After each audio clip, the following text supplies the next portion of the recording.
Welcome to the Johnson Collection, New England Patriots radio broadcasts from 1985 through 2025. This game is Super Bowl 36, played on Sunday, February 3rd, 2002, at the Superdome in New Orleans, Louisiana. It's the New England Patriots versus the St. Louis Rams. Here are the legendary voices of the New England Patriots, Gil Santos and Gino Cappelletti. Good afternoon, everyone, from the Louisiana Superdome. This is Gil Santos along with Gino Cappelletti. It is Super Bowl 36 between the American Football Conference champion Patriots and the National Football Conference champion St. Louis Rams. Pregame show going on right now on the floor of the Superdome. We've got a great spot at the 40-yard line, right behind the Patriots bench. Hundreds of people are down on the sidelines getting ready for the singing of our national anthem. Paul McCartney is entertaining the crowd right now. We've already heard earlier in the evening, earlier in the afternoon, from Keith Lockhart and the Boston Pops, who put on just a tremendous Pops performance, and I'm sure, and I know many of you back home have seen and heard over the years. And it was just so ironic that the Boston Pops was hired months and months ago, a year ago, to be here at this Super Bowl and to have the New England Patriots pull off a spectacular finishing kick, winning their last 6 regular season games and then 2 in the playoffs to get to this Super Bowl. Both of these teams come in with 8-game winning streaks. They each won their final 6 regular season games. They've each won in the playoffs 2 times to advance to this position.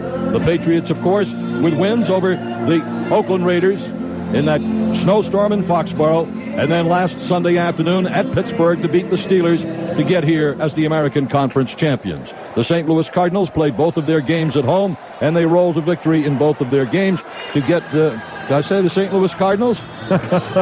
St. Louis Rams played both of their games at home and rolled to decisive victories, beating the Philadelphia Eagles last Sunday in the NFC Championship game after disposing of the Green Bay Packers the week before. The atmosphere obviously is electric here at the Louisiana Superdome. It holds 70,000 people. They're all in here already. They will be pretty much divided between the Patriots and the Rams. However, from what we've been able to see around New Orleans over the last week that we've been here, there appear to be more Patriots fans in New Orleans than Rams fans. And judging from the cheers of the crowd earlier in the game, earlier in the afternoon, when the two teams came out for warm-ups, the Patriots got the far larger, rousing ovation than the Rams did. Now, maybe it'll even out as the people continued to filter in, but it was quite a process to get in. The Secret Service was in control of the Super Bowl game, so they were providing the security. Those of us in the press box level all had to go through security checks prior to coming down to New Orleans. We all have to have the badges with our pictures on them and describing what kind of work we do and where we do it, and a myriad of checkpoints coming in. It was probably a 1.5 to 2 mile walk when you really take everything into consideration to get to this spot in the Superdome for this afternoon and evening's ball game. Okay, so we've given you some of those particulars. Gino Cappelletti, we're 0-2, lose the quarterback, Drew Bledsoe. You had to be thinking the same thing I was thinking at the time. Well, we're really going to have to do a lot of serious tap dancing this year because it's not going to be a good season. And then look what happened. Yeah, it really looked like it was a continuation of last year, Gil, and I think that's where a lot of people got discouraged and weren't sure about the coaching staff. They weren't sure about the team and the direction that they were going 5-11 last year, in a tailspin, so to speak. And then to go out and start the campaign here with the 0-2 mark, it looked like just a continuation, as we said earlier. But then things turned around when the Patriots were able to get that big win. And I believe it was really a big win over the Indianapolis Colts, as the Colts came into Boston or came into New England, averaging 40 points a game, and all the things that were going against the Patriots and going so good for the Colts looked like it was just going to be that dismal season once again. But the things just turned around with that game as the Patriots were able to put up 40 points and just destroy and demolish that Colt team that looked like they never recovered for the rest of the year. Now they went back to Miami and they stumbled there in Miami, suffered another loss, so they gave them a record of 1-3. In comes the San Diego Chargers, Chargers looked like they got the game won with a 10-point lead late in the fourth period. And here come the Patriots with a comeback effort that resulted in a victory and prevented them from going to 1-4. Now, Gil, if they had gone to 1-4 and lost that game against the Chargers, as opposed to going to 2-3 by winning the game, I got to tell you, it had to be the big turning point in the season. There were other ones that came during the course of the season that could be classified as turning points in the season, but to me, that was the biggest one of all, and just a huge victory and a satisfying victory because it was a come-from-behind type of win. So, you look at the season and you say, how do things happen for a successful season, and how do things prevent you from going in one direction as opposed to another? Whatever they did in that game to get themselves to play that kind of a collective football game, offensively and defensively, and come from behind and win, to me is monumental in the season. And then you go beyond that one, Gino, when they were down at New York and New Jersey playing the Jets, down 13-0 in a game that I felt they had to win in order to be a playoff team. And then the way they came from behind and won the game, did not allow the Jets to score any more points, and just played a terrific football game when the chips were on the table and everything was on the line. That showed me what tremendous character this team has and resilience in being able to bounce back from what looked like it was going to be a very difficult to take defeat. They turned it into a victory and used actually the last team to score more than 17 points against the Patriots. Was more than 2 months ago. These St. Louis Rams beat the Pats 24-17 in Foxborough. Since then, it's 17 points or less for any team that's played the Patriots. And that, to me, shows that one of the reasons for the Patriots being here that just isn't being discussed and being bandied about by the national media is this is a good football team defensively. They're just a very good football team defensively, and they have great ability to make plays when the game is on the line. So we're looking at this one. The Rams are a big favorite on paper, but they don't play it on paper. They play it here on the field, and I know we're all looking forward to the start of it, but I felt that Jet game was the one, once we got beyond the midway point of the season, that told me this is a playoff team, and no matter which way you get in, it doesn't matter as long as you're a playoff team and you're on a roll, something can happen, and it did, and here we are. Well, that win was big and huge as well, Gil, and it just supported whatever the belief that they started to acquire after that San Diego game led them to always believe that, hey, we can come back and we can win games. Now, the Jets, of course, in that game had a pretty good first half, and it was going to require the Patriots to come out and do a 180 to play that kind of football as opposed to the first half. They were able to do it. So now with those two wins, and they know how critical they were in their regular season, they now know that they are capable of doing those kind of things because they believe it. And that, to me, is the whole key. They believe in themselves. They believe in each other. And I like what Bill Belichick said in my interview with him. He says, these guys like to win for each other, not for themselves. And boy, I'll tell you what, that just says volumes about what this team is all about. Well, he went out in the offseason, he and Scott Pioli, with an eye towards signing those kinds of players, because that's the kind of team he wanted to put together, and got a lot of criticism from a lot of quarters about some of the free agents that he had been signing, but the one thread, one continuing theme of every guy that he signed, character guy, hardworking, tough mentally, tough physically, football player, rather than, 4-3, 40 kind of thing like that. So he designed this team that way, and it's worked because we're here at the championship game. The Patriots take on the St. Louis Rams. Coming up on the WBCN Patriots Rock Radio Network. You're listening to the Johnson Connection. Back at the Louisiana Superdome, Gil Santos and Gino Cappelletti. The pregame festivities continue. A couple of big, giant blow-up dolls, one representing the Rams, one representing the Patriots, down at midfield right now. Off to our left, a long tunnel, one of those inflatable jobs, where the players will come running through to come onto the field as the starting lineups are introduced. The tunnel at the front has the Super Bowl 36 logo. To the left side is the Patriots helmet logo. To the right side, the Rams helmet logo.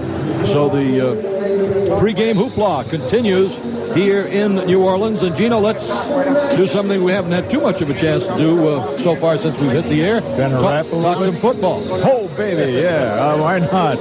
Well, it's just such an exciting event, and to take it in person, always a little extra special. So, I mean, these are the things that a lot of people are enjoying, including us.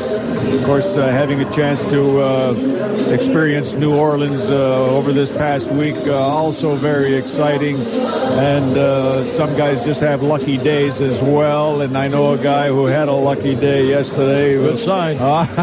Good sign. Playing the slot machines. But anyway, those are the things available here, as well as some good food. Gil and I certainly have been known to dine at some of the best places around if we can find them, and have a great appetite for the foods that are indigenous to certain areas, and the gumbo and the jambalaya and all the things that go with New Orleans, and the oysters certainly being enjoyed by a lot of people. But I would have to say that the Patriots really fought and clawed their way into this game. And I can't believe that there are not too many people who do not believe that they truly belong here after the way they played, especially in the second half of the season and throughout the playoffs. Granted, there's been some good karma for them, but, it's tossed around to a number of different teams on a number of different occasions. And I think you have to have a little of that going with you, as well as a talented team. So you just look at the talent that's on this team. You look at the guys that make plays, and it's always somebody different that can come up and make that play. And I think these are the things that you look for in a team. They're a bonded team. They believe in one another. They have a feeling that they can win in any game that they play, and that really is required. You can't come into a game having doubts about yourself and about your ability to play this caliber of football. All right, with that in mind, a lot of people have said, well, the Patriots are, 2 touchdown underdogs. They're going to use that as motivation. Well, I don't think you need extra motivation to play in the Super Bowl. But is it any kind of a tool that they can use? Do they do things like that? Well, not really. I don't think that they really pay that much attention to it, because, somebody has to look at the game and figure that this is the way it's going to go. You earn a certain respect through continuing to play good football, strong football, and then also winning football. And this is what the Patriots are starting to do. And in time, this will show. I mean, 2-touchdown favorite, 2-touchdown underdog doesn't really mean that much to them. And I got to believe, especially in the coaching circles, you look at the game, you break it down, you present it to your team, and then when all the things that are happening that the coaches are saying is happening start to come through and they realize it, that's all that really matters. Now, there's going to be talent on the other side of the ball. They know that. But there's going to be so many individual battles that then are combined into a team battle. And with the coaches involved there, you got to feel like this team certainly has an opportunity. I think they're going to go into the game. They're going to test each other out. They're going to look at each other a little bit, feel each other out, almost like a fighter who goes in, does a little sparring, and just see what kind of strategy they may be planning, because you have a tendency to expose it early in the game, and then it's up to you as an opponent to try to pick it up. But I feel in this game, I'm looking for the Rams to come out here and really try to go deep right away and try to stretch the defense, if nothing else, if they don't connect on it or go for a long one. And this is exactly what the Patriots want to prevent. They want to prevent that quick strike, that quick score. And so it's going to be a nice match of wits between Mike Martz and Bill Belichick as to how they're going to really start off this game and get it going. If there was one key area, one key phrase, one key thing that the Patriots have to do to get an upset win here and go home as the Super Bowl champions, what would it be? Well, it's what everybody has been saying, really, Gil, and it's that, keep their offense off the field, Do what you have to do to control the ball, control the clock a little bit, try to use it to move up and down the field and, get in field goal position if nothing else. But try to keep the ball as long as you can, control it, and then force the Rams to get short games and have them control the ball longer on offense instead of the quick strikes, because if they have to kind of chip their way down the field, then there's a chance that they'll make a mistake, and the Patriots can jump on that. I think, you look at the teams that beat the Rams here, the Tampa Bay Bucks and the New Orleans Saints. And the New Orleans Saints came from way behind to win that game, and it was a little strange how that happened. But the New York Giants played them tough, lost by 1 point to the Rams, and they did it that way by controlling the clock but making the Rams work their way down the field as opposed to the quick strike. That's why I kind of feel like they'll try to do a quickie and hit the ball long for a long pass, and if not, that'll try to stretch out the Patriots defense. This is a team, Gino, the St. Louis Rams, that is the first team in NFL history to score more than 500 points in a season 3 years in a row. They average on offense 127 yards rushing, 291 passing. They average 418 yards per game and 31 points per game over the regular season. Their defense is good, giving up only 87 yards rushing, 193 passing, 17 points a game. But they are a team that is careless with the ball. They turn the ball over 44 times this past season. The Patriots, by contrast, turned it over only 28 times. The Patriots are a +7 turnover takeaway department. The Rams, a -10. I think that's a staggering number for a team that ended up 14-2. Yeah, but see, they play this game so fast, and they use their speed all the way up and down the field offensively. And with that, a lot of times there's so much speed going on, maybe a handoff just misses, or a quick pass, maybe just a little behind. Somebody reaches up and catches the ball and gets hit a wrong way. But, this is all predicated on the speed of this offense. They're an explosive football team offensively, and a team you love to watch. And I am so anxious to see what Coach Belichick might have installed in this game defensively as to what he wants to do to disrupt the rhythm of their offense. That, to me, is the key. You just cannot have them operate with the precision that they're accustomed to operating with. Otherwise, you're going to get killed. You're going to get burned. You got to disrupt their rhythm, whether it's with the blitzes, whether it's with a zone blitz, whether it's with dropping into an area, making them think you're playing a man-to-man and you're playing a zone, and just getting Kurt Warner to, check his throw every now and then. And I think, that's what I feel the Patriots will try to do up to their offense. It's interesting to try to figure out what Bill Belichick is going to do to take away different strengths that the St. Louis offense has, because they do play fast break football, but it really has become almost like a week-long chess match. I'm sure with Bill Belichick saying, well, if we do this, they'll try to do that. If they try to do that, we've got to do this, and back and forth. Mike Martz doing the same thing. And before they finally settle on exactly what they're going to do, they must go over thousands of scenarios. Right. There'll be a point, counterpoint. One of those kind of things. There'll be adjustments, readjustments, in the early stages of the game. And then I think they'll kind of balance themselves into what they think they can do and what they can do effectively and efficiently. So the early stages of the game are going to be kind of interesting. And, we'll see the Rams play with a lot of confidence. They're an aggressive, attacking type of team offensively and defensively. They don't seem to be bothered by miscues that happen early. They feel like they can overcome them. The team is being called cocky and arrogant. Maybe they are, but, when you play this kind of football right now that we're seeing, to me, one of the top operating offenses that I've seen. Well, of course, there's the old saying, if you can back it up, it isn't bragging. Yeah, you go. There you go. So the Patriots, I think we're all agreed, have got to play pretty close to a flawless game. They can't turn the ball over. They can't commit 12 penalties as they did a week ago. No. They have to be able to run the ball to some extent, to control the clock as much as possible.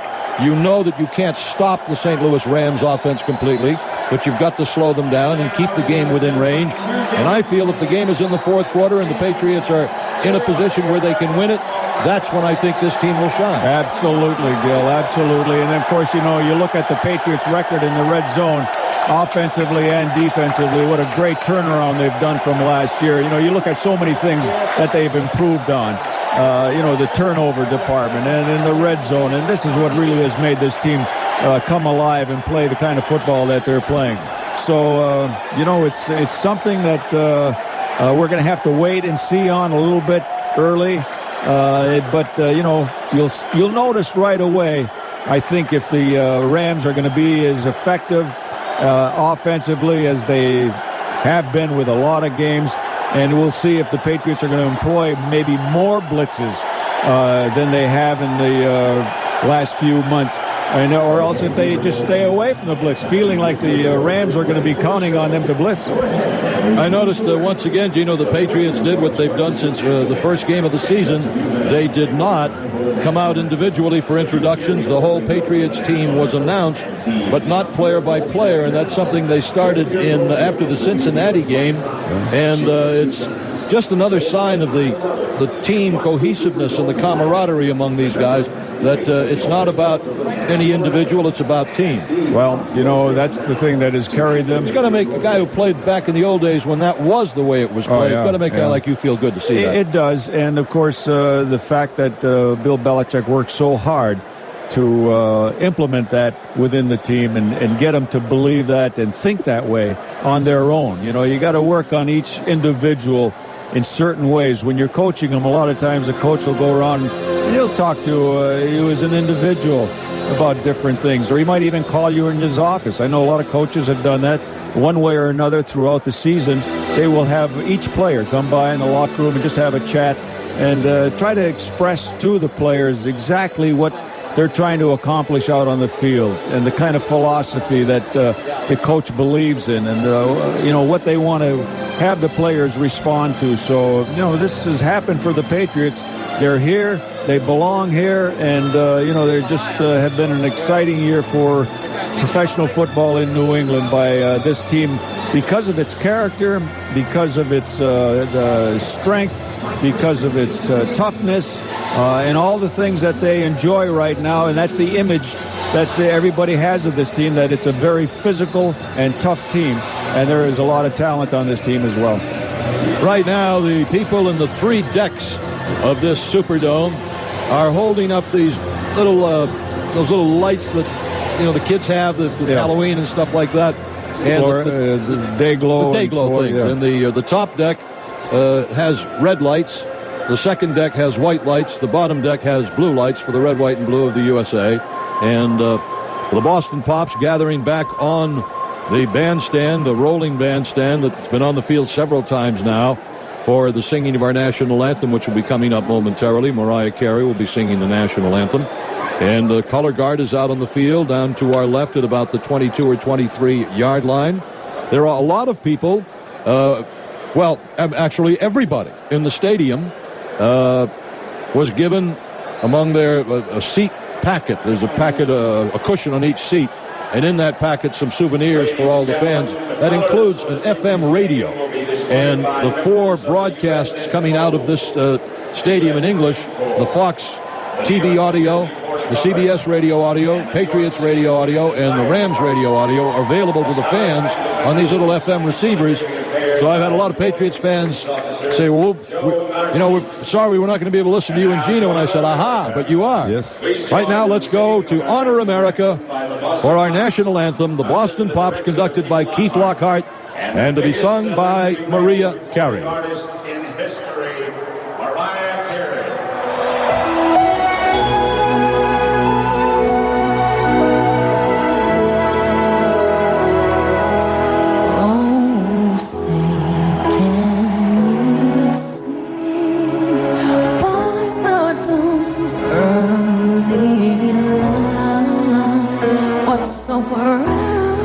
Early we at the twilight.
with the Boston Pops, conducted by Keith Lockhart. Our national anthem, the shape of the United States and an American flag on the far side of the field, stretching from the far sideline to midfield. To the left, the famous Marine Corps flag waving at Iwo Jima. To our right, the flag waving, raising at the World Trade Center. Coming up next, the starting lineups and kickoff on the WBCN Patriots Rock Radio Network. And the starting lineup brought to you by Sybase. If you want to call the right play, you need to have the right information. Winning teams know how everything works better when everything works together. Sybase, e-business software. All right, let me give you the starting lineups. They introduced the St. Louis Rams, and let me give that to you. At wide receivers, Isaac Bruce and Torrey Holt. The tackles, Orlando Pace and Rod Jones starting in place of the starter, Ryan Tucker. Adam Timmerman and Tom Newton are the guards. Andy McCollum is your center. Kurt Warner, the quarterback. James Hodgins and Marshall Falk, the running backs. For the Patriots, well, guess what? I'm going to give you both. The Patriots offense and defense. At the defensive ends, Bobby Hamilton, Anthony Pleasant. Defensive tackles, Brandon Mitchell, Richard Seymour. Linebackers, Mike Vrabel, Teddy Bruschi, Roman Pfeiffer. Quarterbacks, Ty Law, Otis Smith. The safeties, Lawyer Malloy and Tabucky Jones. And the Patriots offense, the wide receivers, David Patton and Troy Brown. The tackles, Matt Light, Greg Robinson Randall. The guards, Mike Compton, Joe Andruzzi, Damian Woody, your center. Quarterback, Tom Brady. The running back will be Antoine Smith. And the fullback, Mark Edwards. Now let's pause 10 seconds for station identification on the WBCN Patriots Rock Radio Network. This is 104.1 Howard Stern, Opie and Anthony, Boston's alternative rock, WBCN Boston. You know what it means to miss New Orleans. Ba-ba-ba-da-ba-ba-ba. Coming right to Troy Brown at the 45. He heads left to the 50. Straight up the middle of the 45. To the 40. To the 35. To the 30. 25. 15. 10. 5. He's in. Touchdown. Touchdown. Touchdown. Troy Brown. Hit again and sacked back at the 15-yard line. The steady pressure that time from Willie McGinnis. Intercepted by Tabucky Jones at the 50. Shotgun, Stewart takes the direct snap. Stands up in the pocket. Looks. Fires down the field. Could be picked. It is. It's intercepted. Picked off by the Patriots. Direct snap to Drew. Back to throw. Looks. Fires. Open. Touchdown by Drew Bledsoe. His first touchdown. The kick was blocked. It's going to be picked up by Troy Brown. He's across the 50. He laterals it off. Heading down the sideline. Antoine Harris. And he goes all the way for a touchdown. The clock ticks inside a minute. And Bill Belichick's New England Patriots are going to the Super Bowl. Going to the Super Bowl. This is Super Bowl 36, live and in stereo on WBCN Boston. Brought to you by BLS Funding. For all your mortgage needs, call BLS Funding at 877-MONEY-91. U.S. Airways, Boston's #1 airline. Your friendly New England Dice dealers. Dunkin' Donuts, Keyspan Energy, putting more energy into life. The New England Sports Report, nightly at 10 on Fox Sports Men. Mattress Giant, the Discount Sleep Superstores. The New England Laborers Health and Safety Fund. Lincoln Park, United Association of Plumbers, Pipe Fitters, and Sprinkler Fitters. Asbest, serving investors for over 100 years. And the Money Group. Money Matters. Tonight, live from New Orleans, it is your New England Patriots against the St. Louis Rams. Here now at the kickoff, the legendary voice of the New England Patriots, Gil Santos and Gino Cappelletti. And today's time and temperature brought to you by Keyspan. Convert your home or business to clean, dependable natural gas heat. Call 1-800-755-4GAS and find out what incentives you qualify for. Keyspan, putting more energy into life. The time, 6:35 Eastern, 5:35 Central. The temperature, it's dome temperature. So we got to believe it's somewhere in the vicinity of 65 degrees. So here we are at the Superdome in New Orleans, and looking at the captains going out on the field. Let me tell you, the Rams have sent out their captains, and the Patriots have sent out theirs, along with the whole team has gone out to not only experience but to witness the coin toss as it's about to take place. And I must also add that the referee in this game is Bernie Kukar. And he's from, Gilbert is the big name here because we've got Gil Santos, and Bernie Kukar is from Gilbert, Minnesota, about 20 miles from where yours truly was born and raised, up on the great old Iron Range of northern Minnesota. So Bernie Kukar will be refereeing in today's ball game, and he's certainly regarded as one of the best.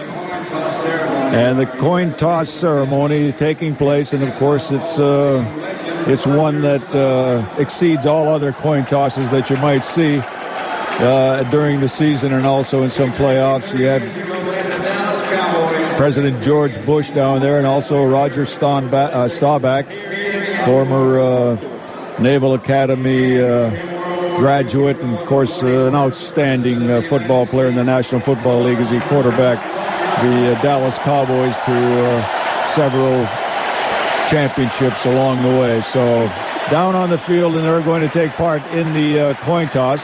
The coin toss is brought to you by Unisphere Networks, expanding on the network edge for the world's leading service providers.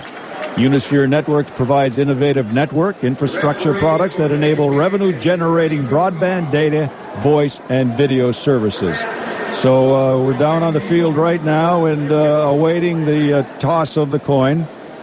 This is your commemorative coin. The heads are the helmets. The tails are the Super Bowl logo. Captain Robinson, what is your call? Heads is called. Mr. President, will you please toss the coin? Go ahead, flip it. Heads was called. Heads it is. St. Louis has won the toss. Want the ball? This way. Well, I'm trusting that you all heard that. They asked the president to flip the coin. He handed it to Roger Staubach to flip it. The Rams called heads. It came up heads. The Rams have won the toss and have elected to receive. It's just a question now as the Patriots test the wind over here and see which way they want to kick. But certainly going to be a pick and choose type of affair here. But I think Adam Vinatieri, I was watching him kick before the game, and he was hitting them 53 yards and also to 55. And I saw him comment to his special teams coach after he got done going from our right to left about something that he thought after he had kicked to the right side, and then following that as to what he thought might be a little different. Now, the first time I kicked in the dome, I was all ready to just have the ball sail up there and go, and it would be just wherever I sent it. But I found out that the ball does move a little bit. There are air conditioning in the old Houston Astrodome. I don't know if they have it here, but the air conditioning had a little effect on the flight of the ball because of the little winds that it created and maybe some low-pressure areas. But that's all that I can recall of being any difference. The Patriots will kick off to start the Super Bowl 36. Here to bring you the play-by-play, the voice of the Patriots, Gil Santos. Thank you very much, Gino Cappelletti. Great job as usual. To our right in white jerseys, gold pants, and the blue helmets with the gold horns, the St. Louis Rams. To our left, blue jerseys, silver helmets and pants, the AFC champion New England Patriots. Adam Vinatieri will be kicking off from left to right. A single safety for the Rams. Back at the goal line is Yo Murphy. We keep running into Yo. We ran into him in the preseason. Now we're running him in the Super Bowl. Either that or he's running into us. I don't know what it is. He took over the kick return duties for the Rams. They had been using Zahir Hakim, but he was prone to fumbling the football. So they moved Yo Murphy in as the kickoff man, and he averages 21 yards a kickoff return. He's at the goal line. Up to his left at about the 11 or 12-yard line for the Rams is Jeff Robinson, and Robinson is a backup tight end. Adam Vinatieri awaiting the football from referee, as Gino mentioned, from Minnesota, Bernie Kukar, to get this game underway. The other officials, the umpire is Jeff Rice, the side judge Laird Hayes, the head linesman Mark Hittner, the line judge will be Ron Fairs, the back judge Scott Green, the field judge Pete Morelli, alternates Mike Carey, Ron Botchin, and there are the people in charge, the officials on the field. And now Kukar bringing the football out to the 30-yard line to Adam Vinatieri, where he will tee it up in the crowd in anticipation of the start of Super Bowl 36. And if you're interested, Adam Vinatieri is teeing it up on the left hash mark. Normally, a lot of times kickers go in the middle of the two hash marks, but some will favor one over the other, and it could be that he's trying to kick it in a certain area, and that's why he's got the ball placed on the left hash mark. All right, set to go. Adam Vinatieri to kick it off. from here in New Orleans. And he approaches the ball, and Super Bowl 36 is underway, end over end. Coming down to Murphy at the 2, heads right to the 5, to the 10, to the 15, and an alley at the 20, 25, turns it outside, being chased at 30, 35, and out to the 39-yard line. All down from behind, and a saving tackle by Otis Smith. Boy, I'll tell you what, that was kind of return that you would not want to have this kind of team start with. No, got a short field now, just 61 yards away. And the way they play, you can get 61 yards in a hurry. Well, the Patriots suffered this way early in the season when they were allowing the opponents to have an average 30-yard line starting point, and then they corrected that a little bit, but now here they have a 39-yard starting point for this drive. The Rams open up with an empty backfield. 3 receivers to the near side left, 2 to the far side right. Nobody behind quarterback Kurt Warner. First and 10 at their own 39. Warner back to throw. Looking to the right, pulls the trigger. Caught across midfield, ball loose on the ground. And will it be ruled an incompletion? Yes, incomplete. Good tight coverage that time. He had to throw the ball low in order to get it to him, but he couldn't handle it, and it fell on the ground. Intended for Torrey Holt, and it'll bring up a second down and 10 for the Rams from their own 39-yard line. Ball on the near hash mark. They're trying to go right to left here in the Louisiana Superdome. Artificial turf, of course. All right, they come out in a standard formation this time. The fullback is James Hodgins. The tailback in the straight I formation, Marshall Faulk. Patriots 5-man front. Second down and 10. Back to throw is Warner, looking up the field, goes up the field. Caught, and he held on to it, or did he? Yeah, he did. At the Patriot 43-yard line. The catch complete by Torrey Holt, and a St. Louis Rams first down, first and 10 in Patriots territory, and around the Patriot 43-yard line. Ball right in the middle of the field. So it's a first and 10 for the Rams, and right now, sure, the Patriot defense, as well as the Ram offense, feeling a few butterflies until the first couple of hits. Rams come out. First and 10, Pat's 43. It's Holt to the near side left, Bruce to the far side right. Straight I formation behind Warner. Handoff to Marshall Faulk, turning wide left. Hemmed in, breaks away, and only gets a yard to the 41-yard line. And that was Teddy Bruschi, maybe 2 yards to the 41, who made the tackle. Patriots did a good job of getting to Marshall Faulk on his first carry of the game. The ball will be marked at the 42-yard line, so it's a gain of a yard. And it'll be second down and 9 for the Rams at the Patriot 42. It's like they came in with a nickel package here. It means 5 defensive backs. To the near side left comes Isaac Bruce. Far side right, Torrey Holt. Everybody shifts out of the backfield. It's 3 receivers on the right wing and an empty backfield for Warner on second and 10. Warner, quick drop, looking, now starts to roll out. Now he's in trouble. Now he's being chased back across the 50. Starts to run with it to the 50. Going to be hit, gets rid of the ball. It is incomplete. Good pressure defense by the Patriots. Yeah, they made him double clutch his throw. We got a flag on the field, though, right around the 31-yard line. But they made him double clutch his throw, and that's what you have to do. The Patriots were able to get him flushed out of the pocket, and that proved to be big.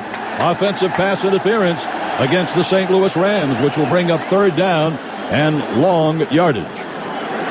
Well, let's see if the Patriots come in with their dime now in anticipation of what the Rams will do.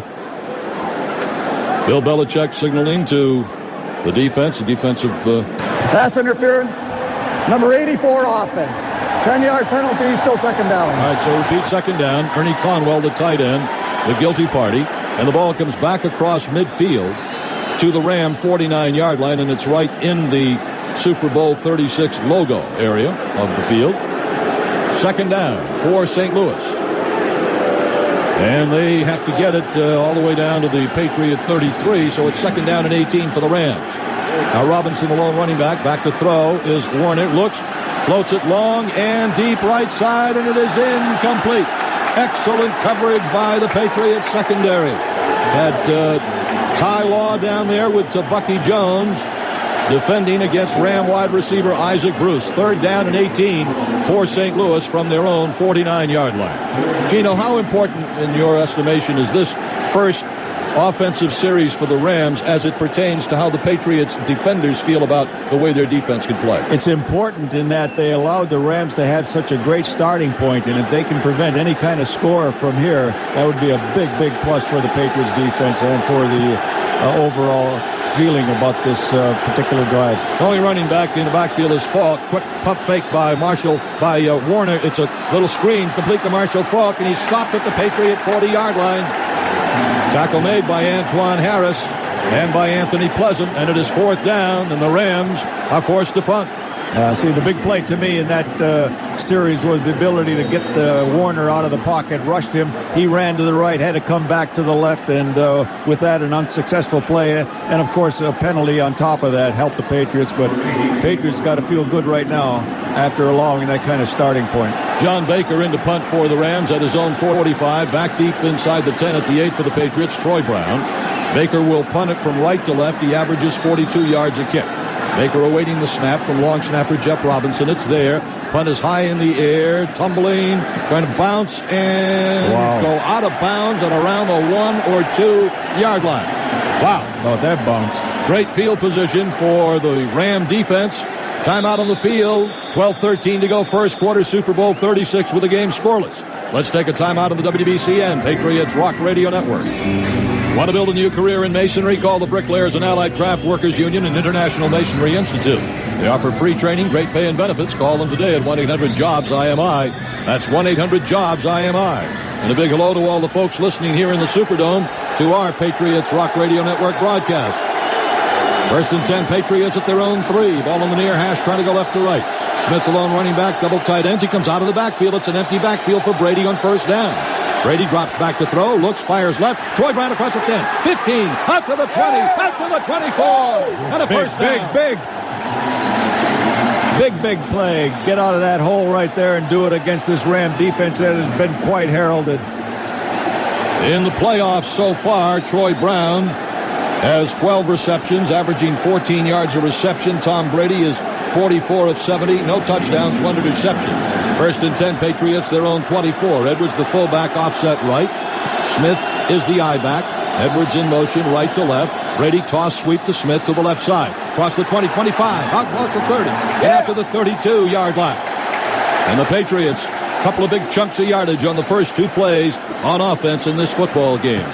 30 yards in 2 plays, going from their own 3-yard line out to the 32 on 33, excuse me. It is right on the money, 30 yards. Patriots will have 2nd and short yardage at their own 33. Ball on the far hash mark. Patton to the far side left, Brown to the near side right, the wide side of the field. Edwards on the right wing. Wiggins the tight end right. Antoine Smith alone running back. Brady on 2nd down and 1. Maybe checking off. Checking off because the cornerbacks were lined up tight and then fell back. Play action fake. Brady looking. Fires a bullet. First down across the 40 to the 43-yard line. Goes Troy Brown. God, what a football player this guy is, Gino. You know, we've loved him for years. Oh, yeah. And now the rest of the NFL is beginning, and the rest of the country is beginning to find out about Troy Brown. He's all football player with just all the instincts that you would want if you were going to mold a football player, because he can do it all. 1st and 10 at their own 43. Opening drive for the Patriots. Patton to the far side left, Brown to the left slot. Edwards and Smith in an I formation. Tight end right is Wiggins. Brady checks over a 4-man front. Brady on 1st down. It's a draw to Antoine Smith to the right. Squeezes out some yardage to about the 46-yard line. Gets 3 yards on the play, making the tackle London Fletcher, leading tackler of the St. Louis Rams during the regular season with 89 tackles. Also had 4.5 sacks and 2 pass interceptions. The Rams defensively gave up an average of 87 yards rushing and 193 passing over the season. In the playoffs, they have given up considerably more rushing yardage, 114 yards in 2 games. 2nd and 7, Brady out of a shotgun formation. Has slots to both sides of the field. Back to throw is Brady. It's a screen to the left, complete to Kevin Falk. At the 40 to the 45 and driven down at the 45. Yeah, well defense that time. Give that one to the Rams. They outplayed the Patriots with their defense. But, you know, this is going to be a big boost for the Patriots as far as momentum and as far as their overall feeling. If they can overcome these first 2 starting points offensively and defensively, or defensively first and then offensively, it'll really support their confidence. 3rd down and 8 from their own 45. Brady will operate with an empty backfield. 3 receivers to the near side right, 2 to the far side left. Brady on 3rd down and 8 from his own 45. Pat's trying to mount it up on 3rd down, direct snap to Brady.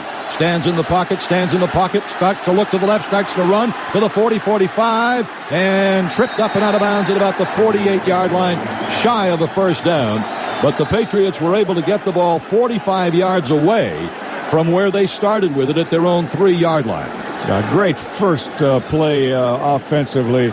They spread the whole field, no one in the backfield, and Brady 2 steps, bang, right over to Troy Brown, and he brings it right out to the 24-yard line, and that was huge.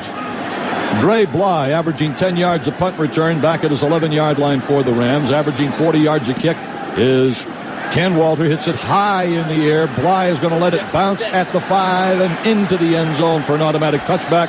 It'll come out to the 20-yard line. We have 8:15 to go in the first quarter of Super Bowl 36. Time out on the field with the game scoreless on the WBCN Patriots Rock Radio Network. You're listening to the Johnson Collection. Where do I smell an interception and a race into the end zone coming up? You got good senses there.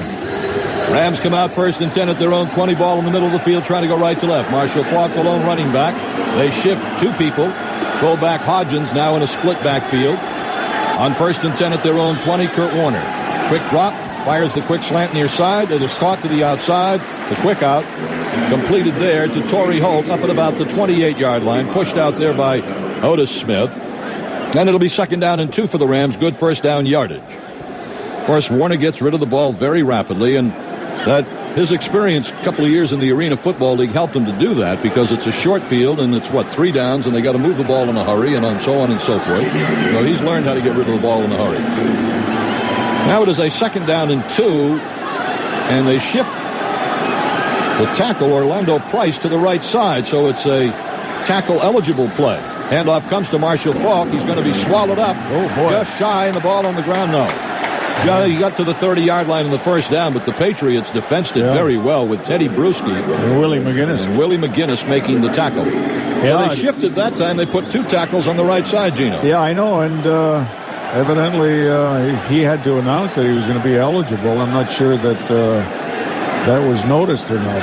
But Marshall Faulk that time looking to break back against the grain, which he likes to do, but unable to pick up anything. First time in a long time I've seen an unbalanced line in the NFL.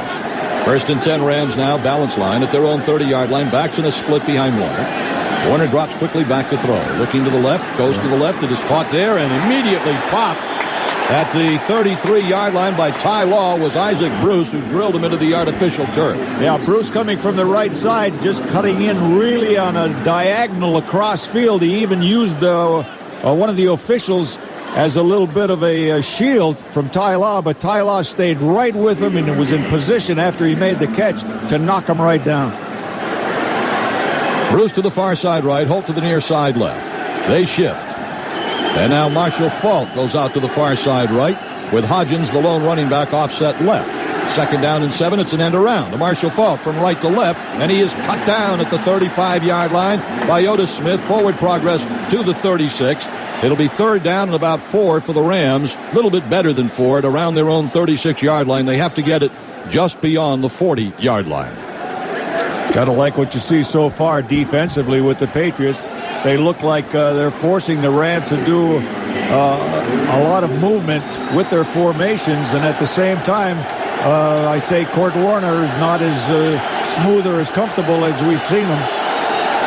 Faulk lines up as the offset back to the left. Now he shifts and comes in motion to the right and sets up in the right wing. Back to throw is Warner. Here's the rush. Steps up, going to be hit. Gets rid of the ball. It is a diving catch by Torrey Holt at the 47-yard line. Flag is down. Where? At the upfield. 45. Holding, let's see. Is it defense or is it offense? Appears to be defense, but what a play by Kurt Warner. I mean, really a real great touch pass to get it over there and make the completion. But we had a penalty anyway. So it's going to be against the Patriots. Defensive holding. I'm sure they'll decline holding. 27 defense. That penalty is declined. The result is first down. Terrell Buckley called for the defensive holding. So it's 1st and 10 Rams at their own 47-yard line. Ball on the far hash mark. 5.5 minutes left, opening quarter. We're scoreless so far. Rams in white jerseys, gold pants. Patriots, blue jerseys, silver pants. To the near side left comes Isaac Bruce. They shift again with Faulk the I-back and Hodgins the fullback offset right. Play action fake, back to throw. It goes to the right, complete to Marshall Faulk at the 50, and chased out of bounds by Richard Seymour at the Patriot 39-yard line. Well-executed play by the Rams that time to Marshall Faulk for a first down. So they're on the march to the Patriot 39-yard line. This is the area where the Patriot defense toughened up on the first Rams offensive series. Well, you know they're going to try to get the ball to Marshall Faulk as much as possible. He's just had an amazing career in the National Football League. Very elusive runner, and he has that tremendous breakaway speed that a lot of players don't have. You know, you can be elusive, but you need that spurter, that breakaway speed, and he has it. Patriots with 5 defensive backs out there. 1st and 10 Rams at the Patriot 39. Faulk is offset left, pump fake left by Warner. Throws it right in the middle to Ernie Conwell, and he is smothered at the 41-yard line. That's a dangerous pass. Well, that's the second time they've tried it, only with a different receiver. And last time, Marshall Faulk, both times for naught. He threw it right into a pile of Patriots. A lot of traffic. Just a pass with about 2 yards. That was it. I know. All right, let's pause 10 seconds for station identification on the WBCN Patriots Rock Radio Network. 1041. Now Howard Stern and Opie and Anthony. Boston's all alternative rock. WBCN Boston. 2nd and 11 Rams at the Patriot 40-yard line. Slot to the near side left is Ricky Prohl. Starts to go in motion right. Back to throw is Warner. Stands in the pocket. Here's the rush. Comes to the left with it. Wide open is Hodgins, the fullback. Inside the 35 to the Patriot 32-yard line goes James Hodgins. And the Rams move it down to the Pats 32, which will bring up a 3rd down and about 3 at the Patriot 32-yard line. Now, James Hodgins, that you just mentioned, is their fullback. He's only had 2 carries throughout the whole season. But get this, he's 6 feet, 270 pounds, and he plays fullback from San Jose State. He's a large lad. But he's had 4 catches, and one of those 4 catches for an 11-yard touchdown, so we'll watch him in that area. Empty backfield for Warner. 3rd down and 3. 3 receivers to the far side right. Warner drops back to throw. Standing in the pocket. Goes to the right with it, and it is incomplete. 4th down. Boy, oh boy. Good tight coverage that time. And Warner had a double clutch it again. And that's what you want to do against this Ram offense. Is if you can get him double clutching and not delivering that ball when he likes to, I think the edge goes to the defense. Patriots really doing a great job defensively against this high-powered Ram offense at this point. Jeff Wilkins will attempt a 50-yard field goal from the near hash mark. He is 2 of 5 on the year from this range. Angle is to his right. 50-yard field goal attempt coming for Jeff Wilkins. The holder is Ricky Prohl. The snap, the ball is down. The kick is up. It is on the way, and it is good. A 50-yard field goal for Jeff Wilkins and the St. Louis Rams. Draw first blood with a score. St. Louis 3, the Patriots nothing. Let's take a time out of the WBCN Patriots Rock Radio Network. Quarterback stats so far. Warner is 8 of 12 for 68 yards. Tom Brady 3 of 3 for 30 yards. 3-0 St. Louis. Patriots about to get it back. Wilkins to kick off. Back deep at the goal line. Patrick pass. Wilkins kicking right to left. End over end. A boomer. Coming down a yard deep in the end zone pass. Right up the middle of the 5. 10. 15. Hit at the shy of the 20-yard line and dragged down at about forward progress to, I'd say, around the 18 or 19-yard line. He was hammered down by 3 or 4 St. Louis Rams. Timeout on the field with a score 3-0 St. Louis on the WBCN Patriots Rock Radio Network. 1st and 10 Patriots at their own 19, their second possession. The first time they had the ball, moved it a good 40 yards plus from their own 43 to get away from bad field position. This is their second possession. Edwards, the fullback, offset right, and Smith, the I-back, behind Brady. Pats going left to right from the far hash mark. From wide left in motion right comes Brown. Back to throw is Brady. Over the middle it goes. It's batted in the air. They're trying to get Troy Brown underneath, coming in maybe about 2 yards behind the line of scrimmage. Just a little lob pass. Thought he might catch the ball and run with it and pick up some yardage, but knocked down at the line of scrimmage, up in the air, falling aimlessly to the ground. 2:55 left to play in the first quarter. 3-0 St. Louis. Patriots out with Brown to the far side left. On the right wing is Rod Rutledge. The tight end right is Wiggins. Fullback Edwards. Tailback is Smith. 2nd down and 10. Brady, hand off to Antoine. Going to the left, drives into the pile and gets it out to about the 23-yard line. Not much. Several Rams in on the tackle, led by defensive lineman Brian Young, making the hit. Also there for St. Louis, out of the defensive backfield, Adam Archuleta, rather. And it'll bring up a 3rd down for the Patriots. The ball at their own 24. That'll give them third down and a long 5 from their own 24. Brady sends 3 receivers to the near side right. Smith is the lone, or rather Falk is the lone running back, offset left. Brady out of a shotgun formation. On third down and a long 5. Brady takes the direct snap. Here's the blitz. Fires it to the left, and it is incomplete. Oh, boy, he had Charlie Johnson wide open. Would have been enough for the first down, too, but he had predetermined he was going that way with the little swing pass out to the outside. But, a victory for the Rams here on this particular series because it's 3 downs and out, and that means the Rams offense comes back out on the field after this punt. Something the Patriots want to avoid, giving this team the ball too many times. I mean, they're dangerous enough. They only get it 3 times. Standing at the 9-yard line, punting left to right, Ken Walter. Back at the 31 for the Rams is Dre Bly. Snap is on the money to Walter, and he drives a booming high punt.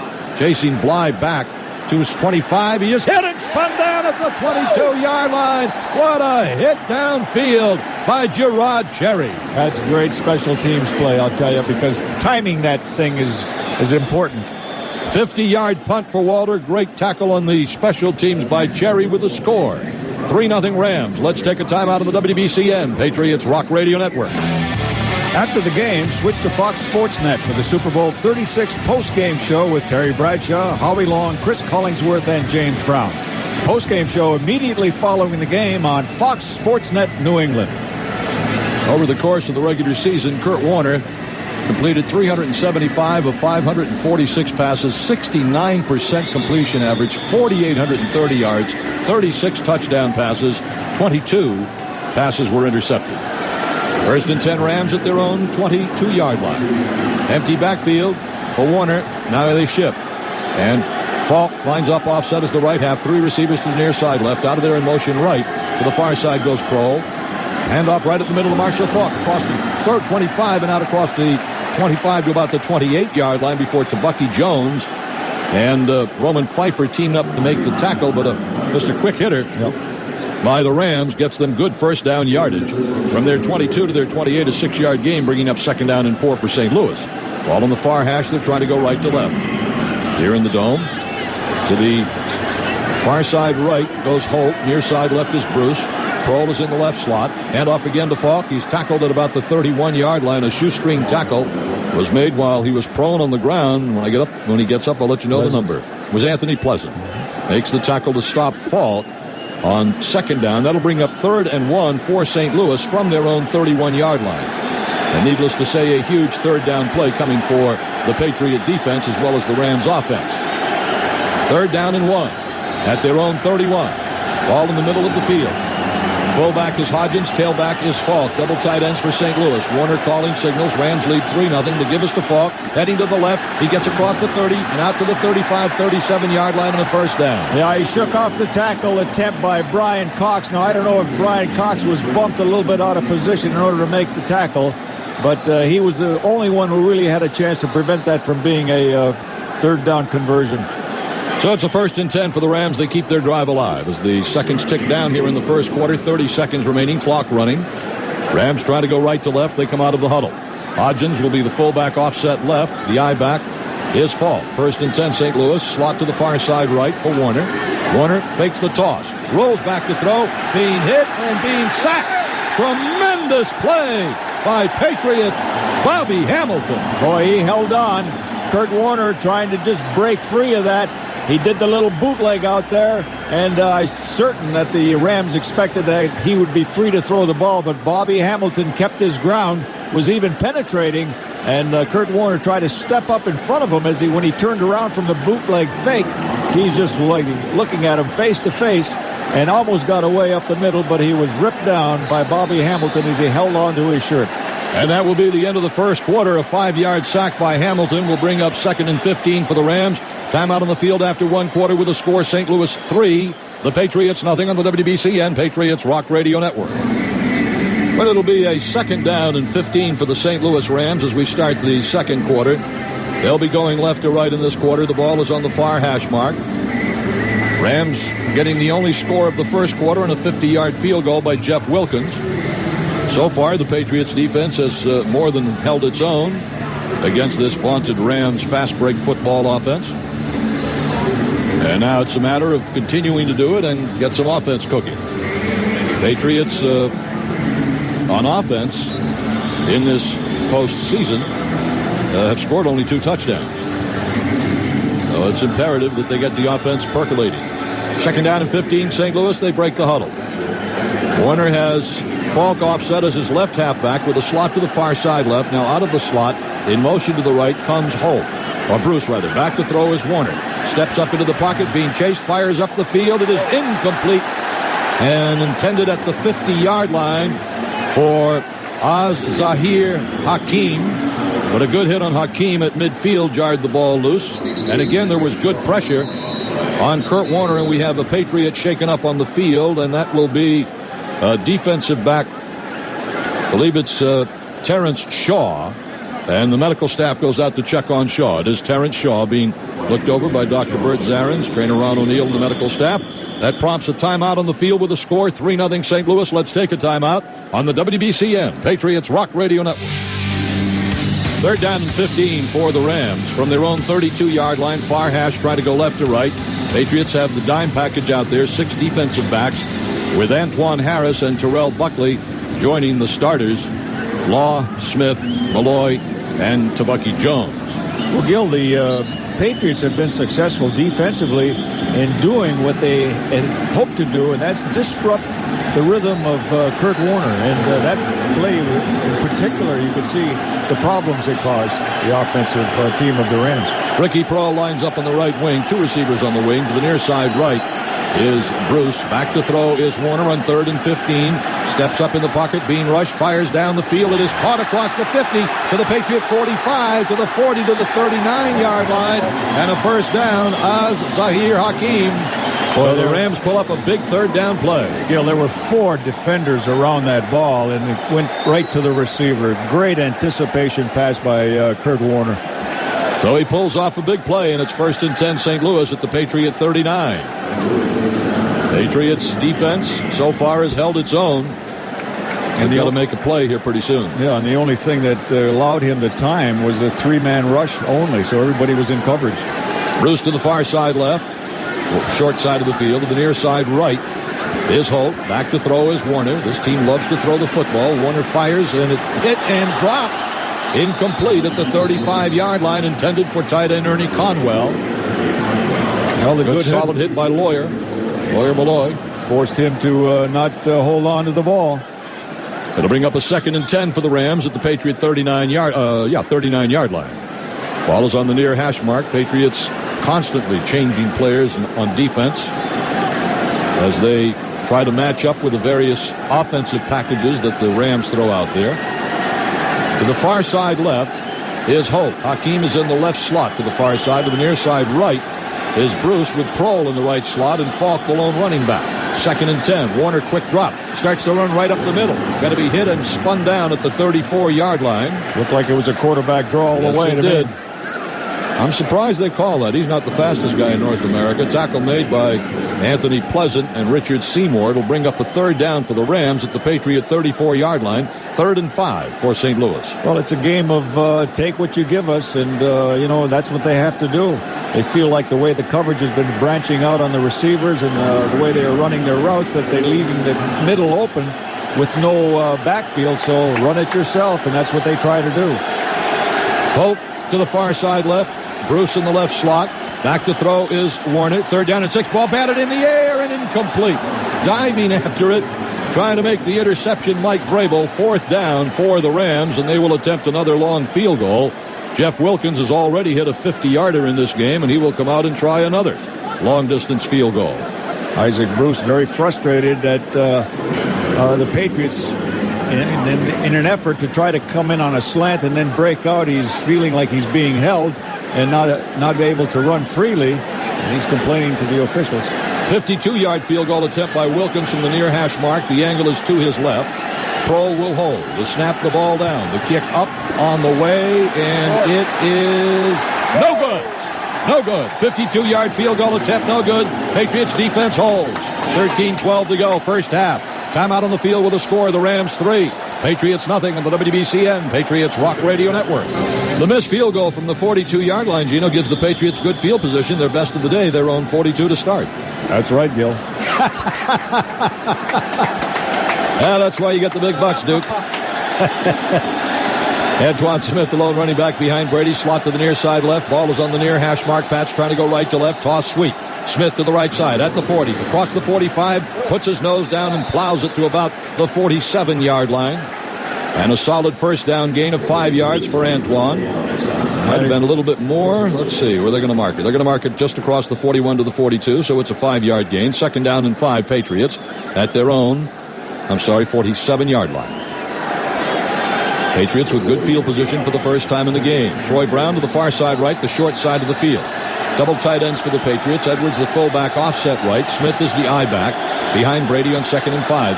Edwards in motion. Hand off to Antoine. Up the middle he comes and gets it up to about the 49-yard line. And that'll bring up a third down at about 3 for the Patriots from just shy of midfield. The tackle made by the Rams' Sean Moran. Go ahead, Gino. I was just going to say, it looked like the block that Mark Edwards made was just enough to open up that hole, but the guy he blocked was able to lean back towards the line of scrimmage and make the tackle from the side.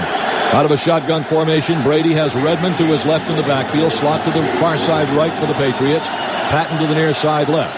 Brown is in the slot. Third down, 3, Patriots. Brady out of a shotgun. Rams showing blitz. Direct snap to Brady. Looks, shoots it long and deep. David Patton, and it is incomplete. Knocked down and a flag on the field.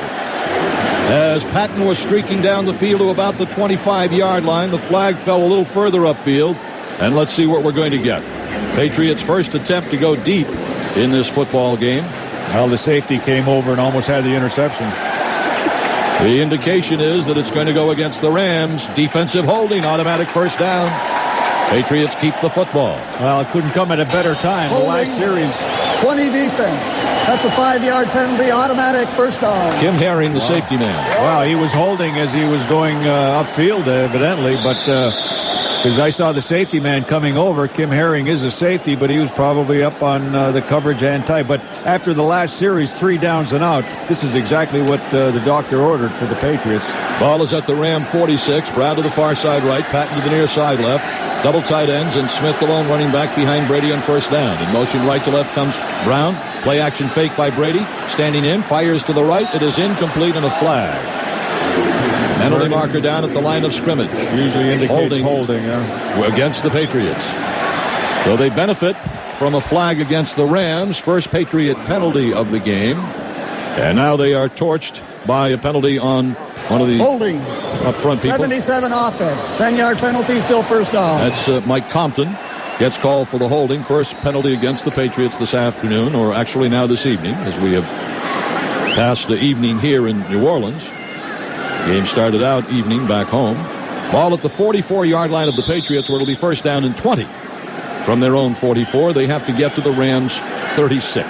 Oh, it's a good spot for them, though. I mean, they still got the 4 downs, and, of course, close to midfield, so not that much of a problem. Fullback offset left is Edwards. He goes in motion to the right. First and 20. Toss sweep to Smith to the right. He's hit, spun around, and knocked down at the 40-yard line. Loses 2 yards. Whew, what a hit. Coming up out of the secondary for the Rams was Dexter McLean to make the hit on Antoine Smith. So the Patriots going backwards now in this. They're back at their own 40-yard line. Make it the 41, and the ball is placed across the 40, where it'll bring up a second down and about 21 yards to go. Fullback is Edwards. Tailback is Smith in the eye. Slot to the near side left is Troy Brown. Near side wide is David Patton on second down. Handoff comes on a draw right up the middle to Antoine Smith. Drives it across the 45 and out to about the 47-yard line. Up to make the tackle for the Rams from his linebacker spot is veteran Don Davis, now out of the 6th year. Signed him this year as an unrestricted free agent from the Tampa Bay Buccaneers. That'll bring up a third down for the Patriots, and we'll make it 17 to go. Ball is marked at the 47-yard line. Brady out of a shotgun. Redmond to his right in the backfield. Jermaine Wiggins on the right wing, and a slot to the near side left on 3rd and 17. From left to right in motion goes Troy Brown. Brady takes the direct snap. Rolls to his right. Still rolling to the right. Still rolling to the right. Fires down the field. It is incomplete. 4th down, and the Patriots are forced to punt. So they had moved it into Ram territory, but the offensive holding call on 1st down killed that drive. Yeah, they got a penalty that gave them possession over the 50 with 1st down, and then they come right back with a penalty of their own. At the time, it didn't look like it was going to be that much of an effect on the series, because you thought that they might come up with something and get back across midfield, but that wasn't the case as the Rams took over defensively and blew them back. From the 33-yard line, Walter to punt very high in the air. Coming over to the near side is Dre Bly, takes it at his 13-yard line, spins away from one, hit across the 15, out to the 19-yard line, and then a whole bunch of folks in blue shirts down there to make the tackle for the Patriots, led by linebacker Mike Vrabel and Matt Chatham. We have 10:08 to go in the first half with a score 3-0 St. Louis. Let's take a time out of the WBCN Patriots Rock Radio Network. You're listening to the Johnson Collection. So it'll be 1st and 10 for the Rams at their own 19-yard line. Ball on the near hash mark there, trying to go from left to right. They lead 3-0. Yeah, 10 minutes to go in the first half, and only a 3-0 deficit at this point. And the way the team is playing, not really at the top of their game offensively especially, and trailing only 3-0. Hodgins, the fullback, offset right. Falk, the I-back, the tailback, behind quarterback Kurt Warner with a slot to the far side left. Hand off to Marshall Falk to the left. He is going to be hit and ridden down at about the 24-yard line. Moved the pile, did a good job. He got about 5 yards out of it before Brian Cox was finally able to wrestle him down with help from Mike Vrabel and Roman Pfeiffer. They will mark it down at the 24-yard line. So it's 2nd down and 5, St. Louis from their own 24. Patriots with the standard 4 defensive backs out there on 2nd down and 5. Far side left is Holt. Near side right is the fullback Hodgins with Bruce in the left slot to the far side. Tight end right Conwell. Warner on a draw to Marshall Falk to the left. He's across the 25 to the 30, cuts it back to the 35, and taken out of bounds on the near side at about the 37-38 line was Marshall Falk. And Bucky Jones finally came over to make the tackle, but Falk is such an elusive runner. Yeah, but Brian Cox was unable to just get to the outside and make the play and make the tackle. He's being blocked by Hodgins, the big 270-pound fullback.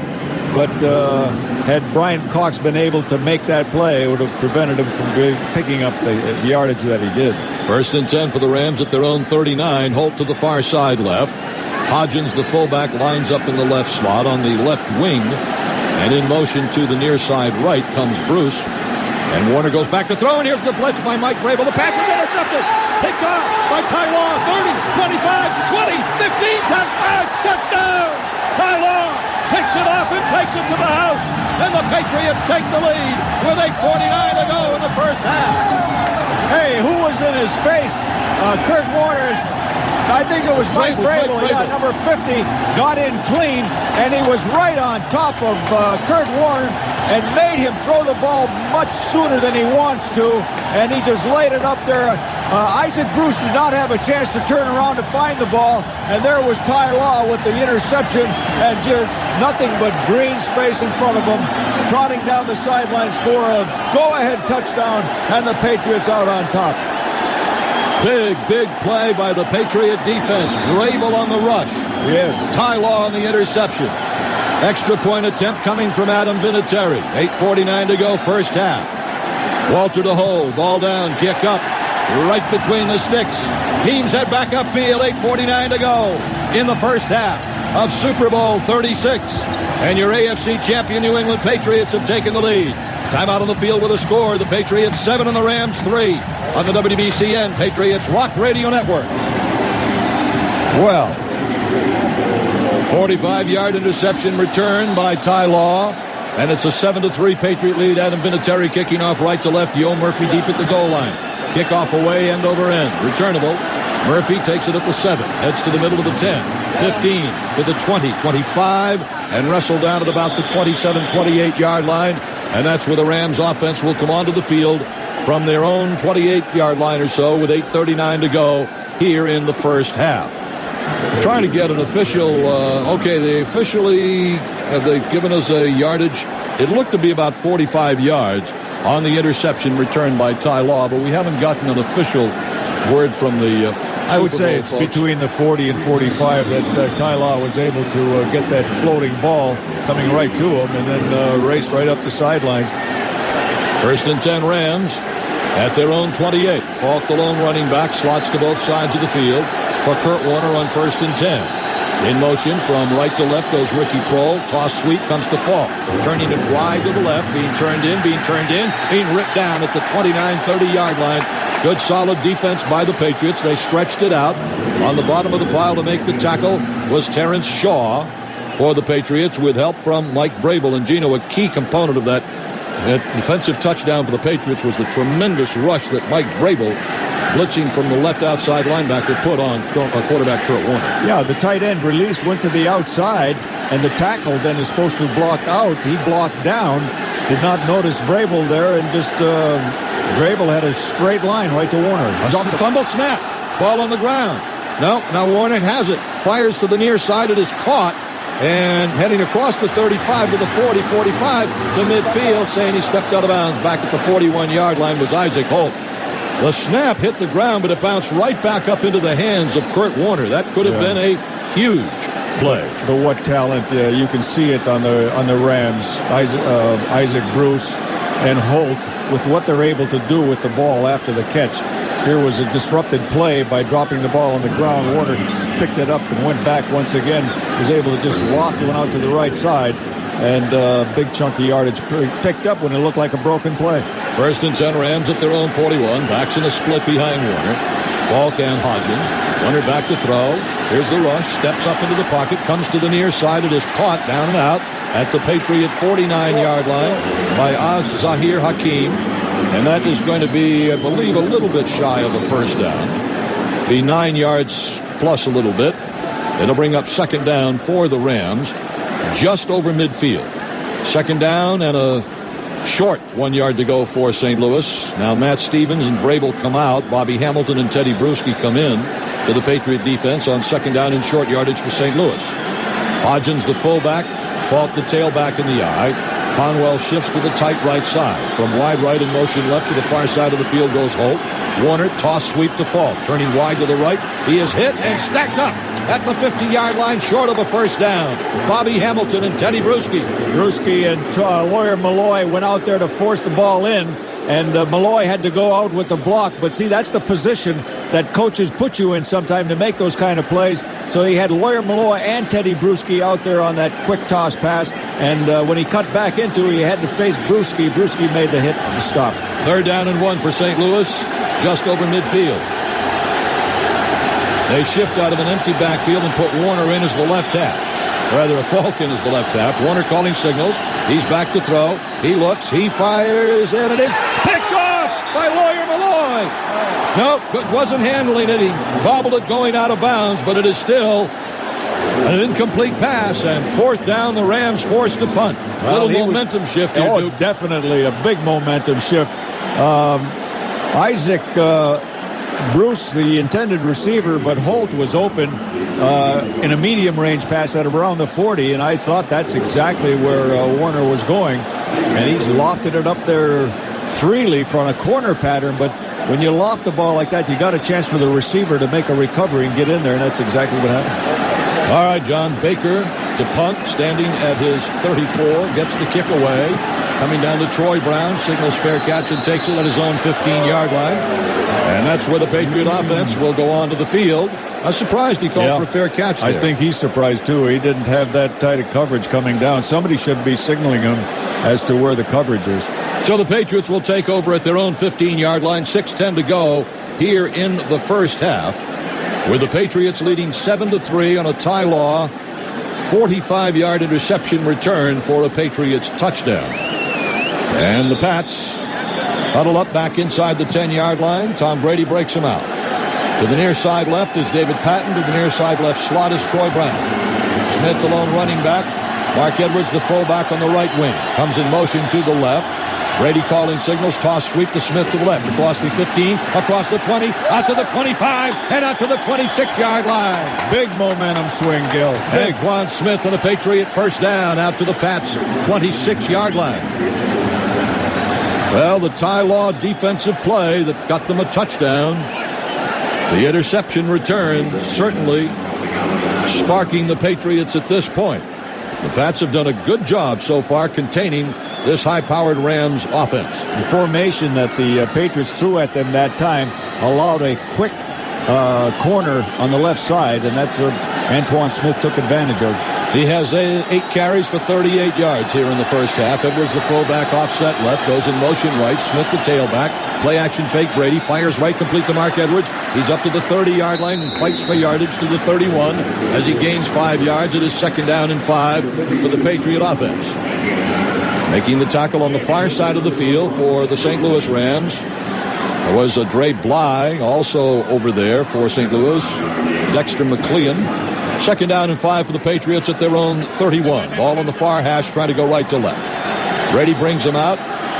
Double tight ends. Got Rutledge on the right wing. Edwards the fullback.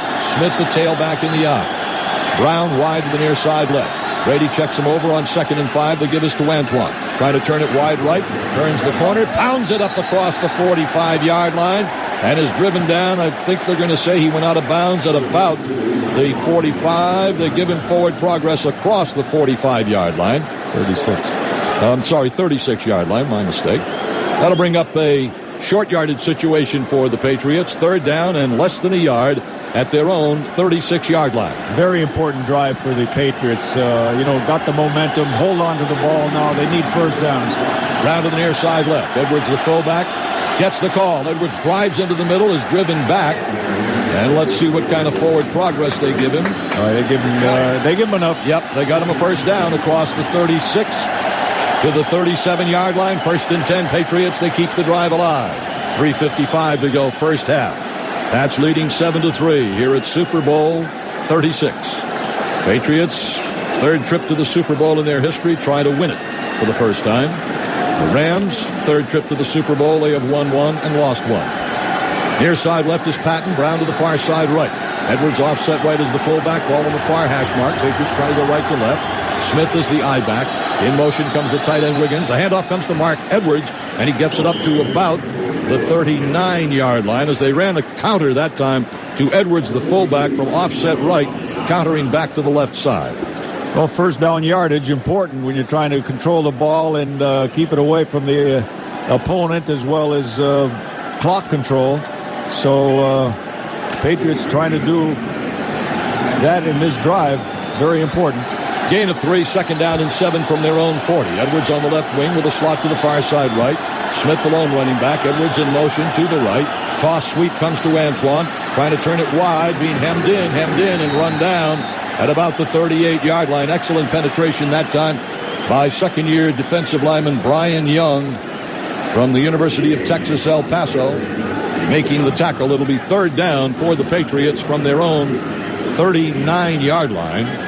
We're going to call it 3rd down and 8 yards to go. They've got to get to their own 47 if they want to keep this drive going. This time it is Patton to the far side right, Coleman to the right slot. Round to the near side left. Rams calling timeout. Johnson in the left slot. Out of a shotgun formation, Brady and the Rams call a timeout to stop the clock with 2:13 to go here in the first half. Well, the formation that the Patriots threw at them confused the Rams, and Aeneas Williams was running around and evidently got instructions from the sideline. He was close to the Rams sidelines, and they indicated a timeout, so he was putting the old T marker up there with his both hands and looking for the official to make sure they called it. So didn't want to take a chance here on 3rd down because the Rams know how important it is now to stop the Patriots on this attempt to convert 3rd down and get the ball back, as there's 2:13 to go in the first half, and they want to get their offense back out on the field. Well, I'm sure the Rams are going to be looking for Troy Brown to be the intended receiver if the Patriots do put it in the air, which leads me to believe the Patriots might be trying maybe to get it to Wiggins or Charles Johnson. Bill Abbott will update you at halftime on all of the goings-on in the first half here at Super Bowl 36. 3rd down and 8 for the Patriots. Brady out of a shotgun. 3 receivers to the far side right. Now they shift. Antoine Smith and Mark Edwards line up in the backfield, flanking Brady on both sides. Brady out of the shotgun has Johnson to the near side left, slot to the far side right. 3rd and 8. Direct snap to Brady. Steps up into the pocket. Going to be hit and sacked at the 31-yard line. Good penetration that time by the St. Louis Rams. They did it with their defensive line, too. 4-man rush was all they did, but they were able to overpower the offensive line of the Patriots and really get to Brady fast.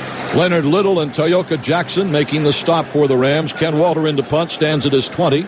Back inside the 25. At the 25 now is Ray Bly of the St. Louis Rams. From North Carolina, we've come to the 2-minute warning with a score. The New England Patriots 7 and the St. Louis Rams 3. Let's take a timeout on the WBCN Patriots Rock Radio Network.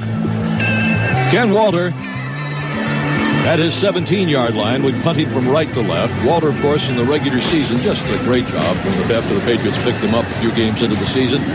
Averaged 40 yards per punt, net of 38, which is a terrific net.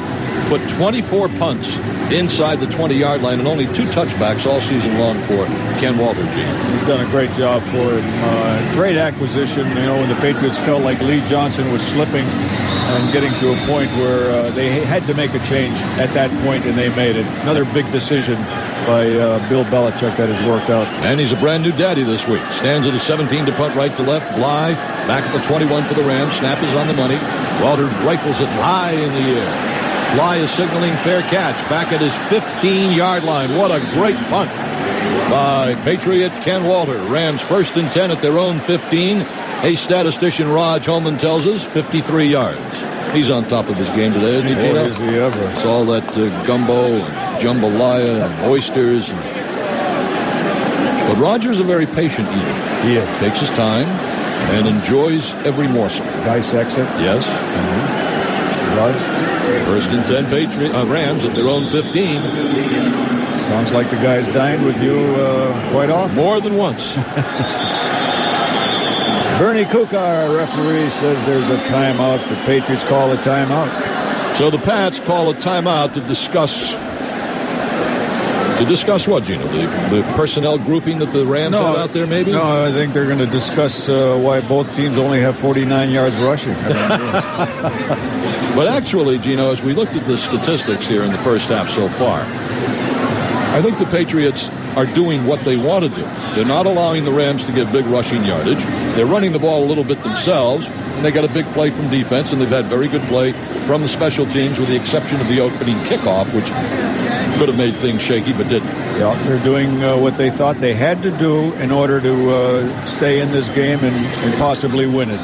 They feel like if it's close at the end, and the way they've gone all year, that they can win the game. And that's what I think their whole effort is in this game. And it looks like they can be happy with what they have done in the first half so far with a minute 52 to go. 3 receivers to the short side right. Fake toss sweep. Handoff comes on a counter to Ernie Conwell, the fullback, and he's ripped down. Check that. Azir Hakim came from that short grouping of 3 wide receivers off the right side, and it was a modified end around. It worked out to the 20-yard line and a gain of 5. 2nd and 5 for Warner. And the Patriot right side, Mike Vrabel, jumped offside. However, let's see if it was movement on the offensive line by the Rams. Bernie Kukar trying to sort things out. And the Rams are saying it's against the Patriots, which would give the Rams a first down or close to it. We have a neutral zone infraction, 50 defense, 5-yard penalty, first down. Mike Vrabel offside, coming across the neutral zone. So it gives the Rams 5 free yards. Minute 33 to go in the half. And it's a 1st and 10 for the Rams at their own 25. Warner ducks up under center this time, has Marshall Faulk offset as his left half. Back to throw is Warner on 1st and 10. Fires over the middle. It is caught. And Ricky Prohlin dropped. And the Patriots recover it. Back at the 45. It is picked up at midfield. Heading to the right is Terrell Buckley down to the 40-yard line to the Rams 39. Prohl fumbled the ball after he was hit. Terrell Buckley picked it up and returned it to the Ram 40-yard line. Yeah, and the Patriots take over, and the Rams cannot challenge this because we're inside 2 minutes, but I believe there's a flag on the play. Is there not? I don't see any. After the play, maybe. There is no fall in the play. Okay. There was not a block in the back. No fall. Okay. So the Patriots have it. 1st and 10 at the St. Louis 40-yard line. Patriots lead 7-3 and a chance to add to that with 1:20 to go in the half. The pass was caught by Ricky Prohl. He was jarred on a big hit. Coming up to make the tackle was Antoine Harris. And then it was jarred loose, and Terrell Buckley picked it up and returned it. 1st and 10 Patriots. At the 40-yard line of St. Louis, far hash mark, trying to go right to left. To the near side left comes Troy Brown. Into the left slot, Charles Johnson. Far side right, David Patton. Right slot, Fred Coleman. Out of a shotgun formation, Tom Brady calling signals, awaiting the snap.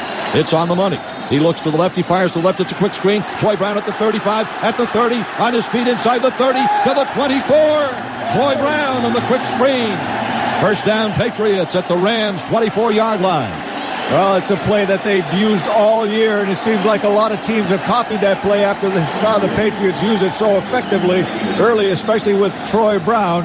And now they picked the perfect spot to call it as it gets a great result. Well, the Patriots have called a timeout, and there is 1:12 remaining in the first half.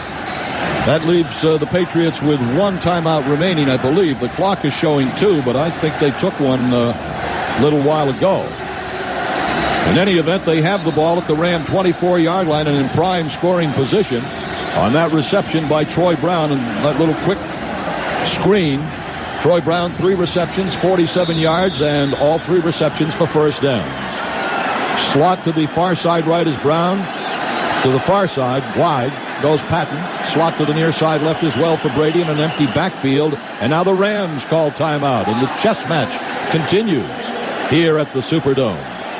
Well, once again, the Rams unsure of matchups, I believe, and also personnel changes as they seem to be confused defensively. And Gil, I got to tell you, they seem to be a little bit off rhythm as far as their offense is concerned. So magnificent job being done once again by the coaching staff in putting these players in position to make the plays that have to be made and also to provide the kind of pressure that will throw a high-powered offense like this out of whack a little bit. And I think they've succeeded in doing that to a point.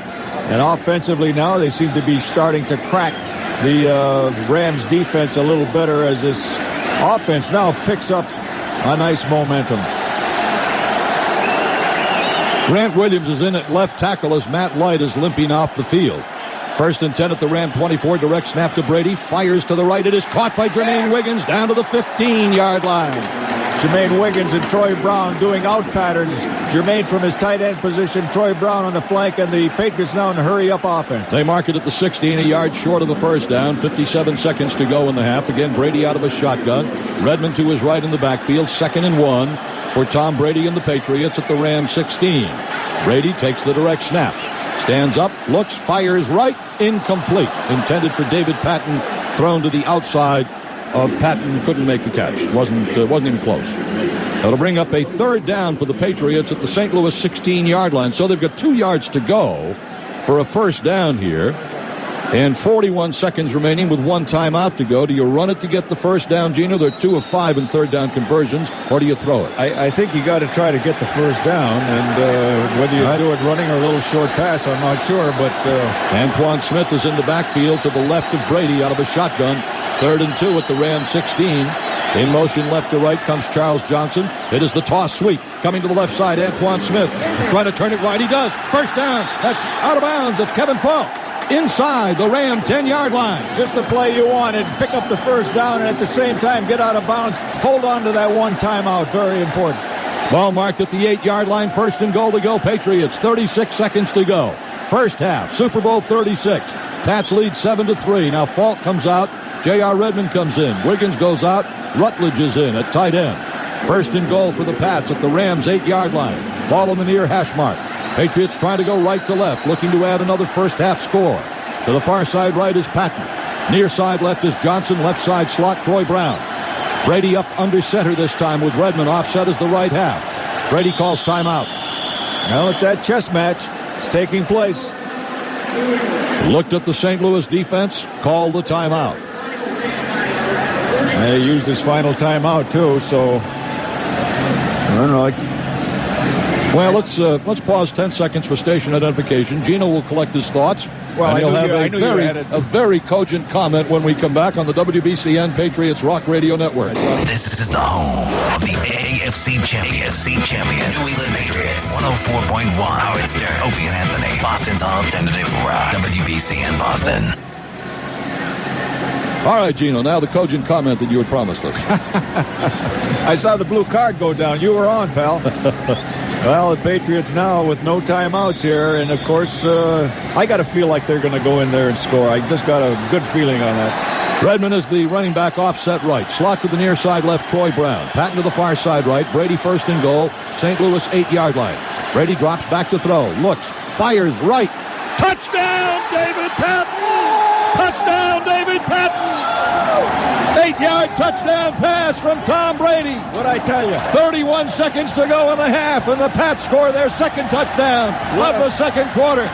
And the New England fans who are here in New Orleans are enjoying this one right now. What a pattern run by David Patton. He comes in, he runs an out pattern. Now he tries to come back to the inside, and there he is in the corner of the end zone. And a touchdown pass thrown by Tom Brady hit him right where he had to, throwing it up high and letting him make his body turn to go back for it. Come down both feet and his body inbounds. So Patriots with a touchdown to build their lead to 13-3 with the point after to come. Well, here comes Bernie Kukar. As he stopped the play from being run, I'm wondering if the folks upstairs told him that you might want to take another look at this.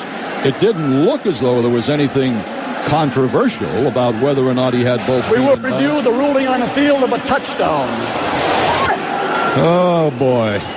You know, say what you will about the fact that, yes, the Patriots were aided by instant replay. Well, let's see in the Oakland game. It just stops the game, Gino. It stops it too much. See what the possibility of he's got what the they ball, might be questioning. and he's got 1 foot down. Oh, come on, that's not even close. Well, if that's what they're looking at, they may look at David Patton.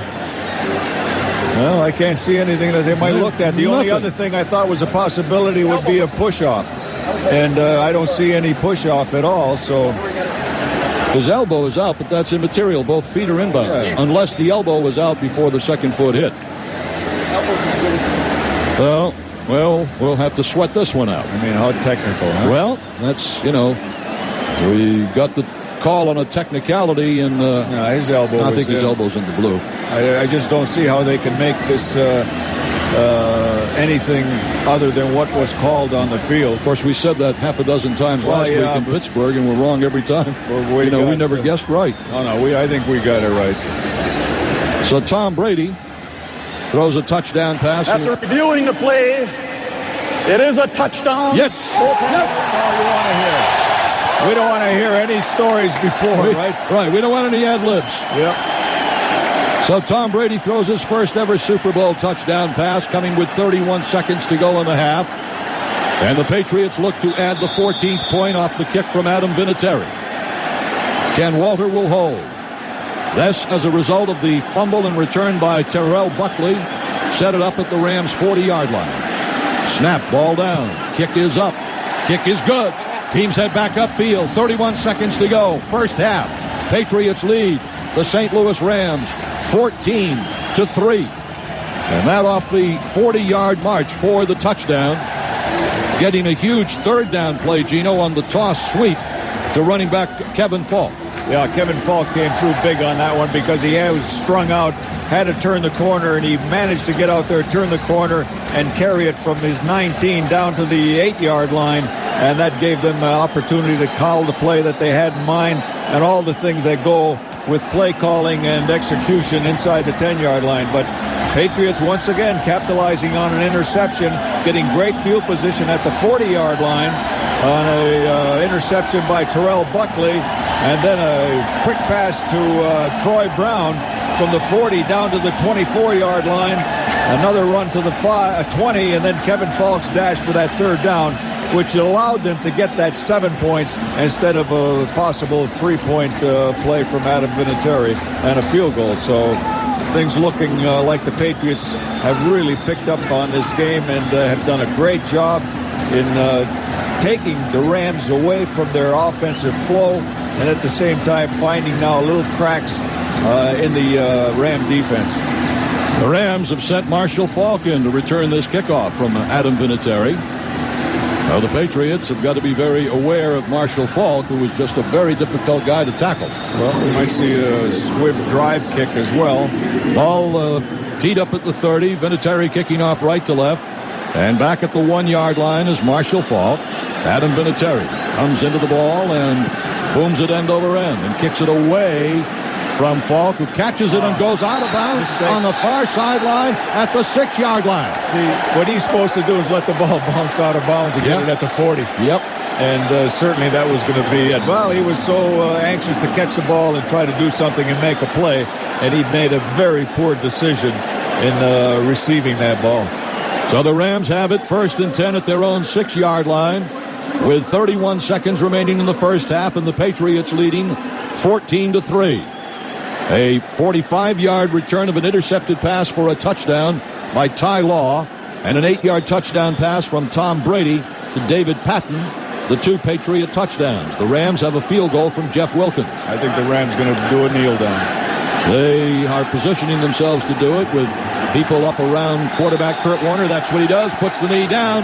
We've come to the end of the first half. Patriot fans are whooping it up here in the Bayou with a score at halftime. The AFC champion Patriots 14. The NFC champion Rams 3. Bill Abbott will update you on all the first half goings on coming up next on the WBCN Patriots Rock Radio Network. Now from New Orleans and Super Bowl 36, WBCN's Bill Abbott. What a surprising first half of football here in the Louisiana Superdome for Super Bowl 36 as the New England Patriots lead the St. Louis Rams 14-3 at the half. An unbelievable first half of football. If you're a New England Patriots fan, you thought for sure that the Patriots were going to have problems with this St. Louis Rams defense, but it was the Patriots defense that has been causing problems for St. Louis through the first 30 minutes of football. St. Louis able to get onto the scoreboard first with a 50-yard field goal from Jeff Wilkins. After that, the Patriots defense took over, started putting pressure on Kurt Warner, and then Ty Law comes up with the big play. Hodgins, the fullback, lines up in the left slot on the left wing, and in motion to the near side right comes Bruce, and Warner goes back to throw, and here's the blitz by Mike Vrabel. The pass is intercepted. Picked off by Ty Law. 30, 25, 20, 15, touchdown!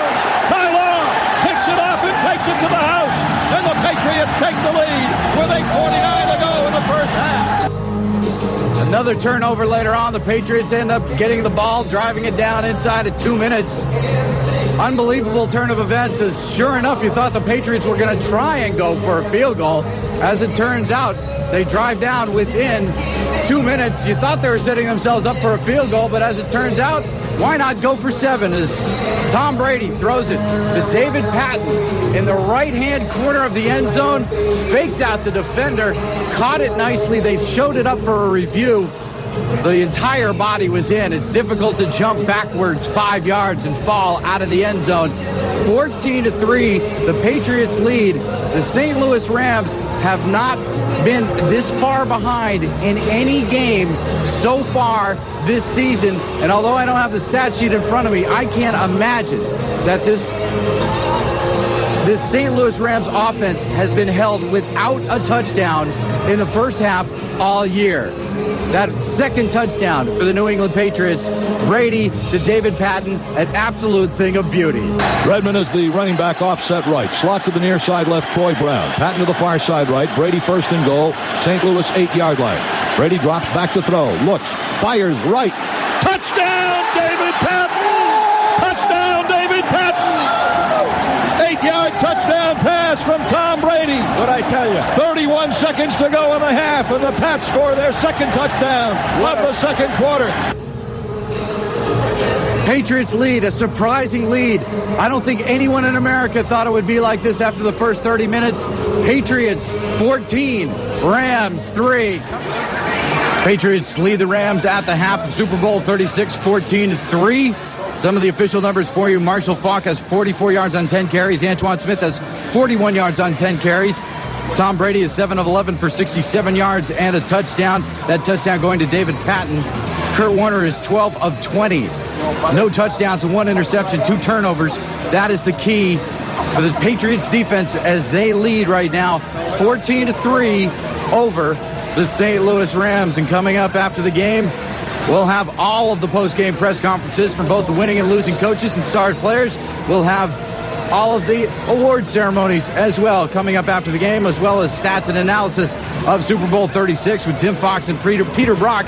Plus, we'll be taking your phone calls. After the first 2 quarters of play, Patriots 14, Rams 3. Second half of Super Bowl 36 from the Louisiana Superdome coming up. Gil Santos and Gino Cappelletti have the call. And Patriots fans here in the Superdome, I know you can hear me. We got you on closed circuit. Make some noise when the Rams are on offense. Make it difficult for Kurt Warner to hear that call. Patriots 14, Rams 3. Here on the WBCN Patriots Rock Radio Network. It's time. This is the second half of New England Patriots football, live and in stereo on the WBCN Patriots Rock Radio Network. Now here from the stadium with the Kickoff, Gino Cappelletti and Gil Santos. Halftime at Super Bowl 36 here in New Orleans, Louisiana, and the Patriots leading the St. Louis Rams 14-3. Hello, everyone. Gino Cappelletti along with Gil Santos here as we're ready for second half action. The huddling teams now breaking and getting out on the field. The Patriots will receive to start the second half after that scoring touchdown from Tom Brady to David Patton with 31 seconds left to pile the score up to 14-3 right before the half. And then the Rams downing it, just kneel down to end the half, and the Patriots on top. 2 turnovers, big turnovers, a fumble by Ricky Prohl after making a catch at midfield, and then an interception by Terrell Buckley, which really gave the Patriots a chance to get that final score. So we're almost ready for second half action, and here to bring you that is Gil Santos. All right, Gino. The St. Louis Rams will be kicking off from right to left. Jeff Wilkins is their kickoff man. Back deep for the Patriots and single safety will be Patrick Pass inside the 5-yard line.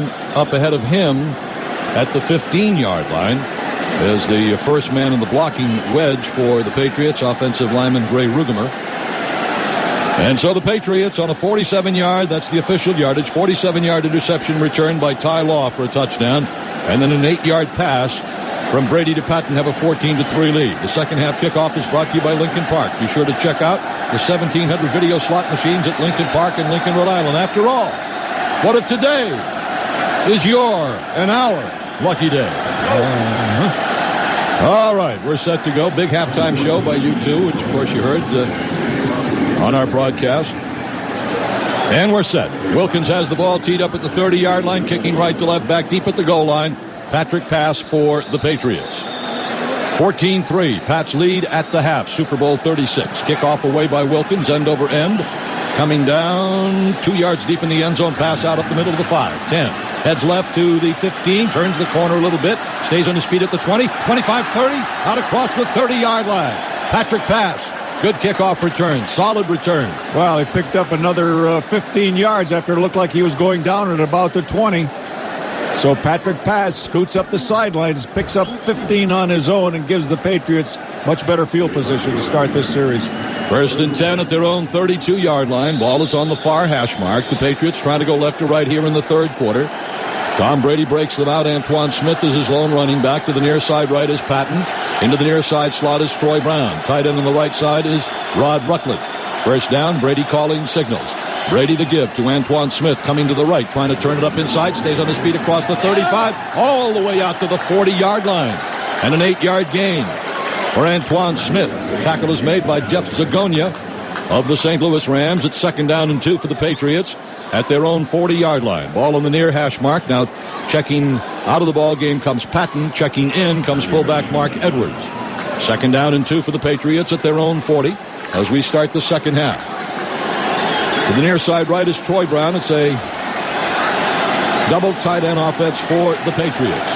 Edwards, the fullback, offset right, goes in motion to the left, hand off to Antoine Smith to the right, back to the left, across the 45, across the 50, driving to the Ram 47. Antoine Smith solid power running and a great change of direction on that carry, Gino. He just did a great job with individual running, great vision as he broke it up middle, broke it left, broke it right, found the little crack or seam that he needs. Patriots offensive line just blowing that defensive line of the Rams off the mark a little bit, so makes the running game go. It'll be a 1st and 10 for the Patriots at the Ram 47-yard line. Now a straight eye formation. Edwards and Smith behind Tom Brady. Slot to the far side left. Play action fake this time by Brady. Shooting it long and deep. And it is incomplete at the 5-yard line. He overshot his target. Intended wide receiver David Patton by about a yard or so. That's one of Charlie Weiss's famous take a shot play. What a great time it was coming to at midfield, because you know if the Patriots put another score on the board right there, that is going to be very big. So he took a shot. Grant Williams playing left tackle. Matt Light went out. He had an ankle injury he suffered against Pittsburgh, and he went out late in the first half, so Williams is in at left tackle. 2nd and 10 Patriots at the Ram 47. Straight eye formation behind Brady. To the near side right is Troy Brown. Handoff comes to Smith to the left. Hit in the backfield and spun down for a loss on a terrific defensive play by Grant Wistrom. Boy, the Rams really played run defense that time. They had 5 men along the line of scrimmage, 3 linebackers up tight, and just 1 defensive back playing deep middle. And I think they just read the play from the get-go, and when they read run, they went right over there. So good defensive play on the Rams' part. Redmond loses 3 yards. I believe I said Smith, my mistake. Patriots come out 3rd down and 13. Redmond lines up to the left of Brady in the backfield in a shotgun formation. 3 receivers to the near side right. 3rd and 13 from their own 49. Brady, the direct snap. Quick receiver screen to Troy Brown. Is across the 45, down to the Ram 44, and driven back from there. 4th down, and the Patriots are forced to punt with the ball at the Ram 44-yard line. Now a promising drive. It petered out in the first down play where they took the shot and went for the home run. Of course, left them in vulnerable position on 2nd down, and they're unable to do anything after that. It appeared like the Patriots were out of formation. According to my looking at Charlie Weiss on the sidelines, he was barking to one of the receivers to come in a little more, and then he went over to Ivan Fears, the receivers coach, after the play to tell him what I think he thought was the wrong setup. All right, the snap to Ken Walter, and the punt very high in the air. Dre Bly signals fair catch, takes it at his 15 or 16-yard line. And it is a 1st and 10. Bly pointing at Matt Chatham, trying to say Chatham hit him on the way by, but he didn't. So there's a timeout on the field with a score. Patriots 14, the Rams 3 on the WBCN Patriots Rock Radio Network. 1st down and 10 for the St. Louis Rams at their own 16-yard line. Ball on the near hash mark. Rams try to go right to left here early in the 3rd quarter. Just under 12 minutes to play in the 3rd. St. Louis breaks the huddle. Hodgins, the fullback, Falk, the tailback in the eye. Bruce to the far side right. To the near side left is Holt. And now Hodgins shifts up to a tight end on the left side. Falk, the lone running back. Play action fake by Warner. Steps up. Flag goes down. Pass upfield is caught by Torrey Holt, and he goes down at the 33-yard line. Touchdown there by Tabucky Jones. A penalty marker down. Offensive holding, St. Louis. Now looks like he's going to be on, well, I'm not sure. I just see holding. 84 offense. 84 the tight end. At the distance to the goal, still 1st down. That's Ernie Conwell, so the ball moves back to the St. Louis 8-yard line. Be a nice spot to pick up a little turnover, wouldn't it? Well, all the things that you want the Rams to do, get turnovers, which they got, the fumble recovery and an interception. Well, actually got 2 interceptions. Yep. 1 for a touchdown, and forced them to make mistakes like that. 1st and 18 for St. Louis from their own 8-yard line. The backs are in a split now behind Kurt Warner on 1st and 18. He drops straight back, rolls into the end zone, looking back to the left, comes down the field with it. It is complete at the 20-yard line and hit and spinning away and getting across the 25 out to the 28 for a 1st down. Goes Zahir Hakim, and so that's the kind of thing the Rams do. They can make a big play on you. But the Patriots are still forcing Kurt Warner to really double clutch a few times, check himself, and then get up in the pocket, and he feels the pressure around him. And he was fortunate that he had Hakim open that time, as he had to find someone quickly, and he got it to him. 1st and 10 Rams at their own 28. Hodgins, the fullback, offset right. Marshall Falk is the I-back. It is a play-action fake by Warner. Steps up in the pocket, looks, fires down the field. A sliding catch at midfield by Isaac Bruce. And it's a first down for St. Louis so quickly. They move from their own 8-yard line to midfield to the 50-yard line. Well, and you know that they're capable of, getting big chunks of yardage. Right now, Kurt Warner a little bit better as far as rhythm is concerned. I'm sure that the coaches went after that offensive line of the Rams and said, you got to give this guy the time to throw the football. And on the other side, they want their defense to just check the Patriots a little bit and then get this team back in. Near side left is Hope, far side right is Bruce. Conwell in motion, sets up tight on the right wing. Warner quick drop, fires to the near side. It is incomplete. Intended for Torrey Hope, and here comes a flag. He got up complaining about pass interference, and as he complained, the flag came down from the field judge. Interesting pattern. Pass interference. 45 defense.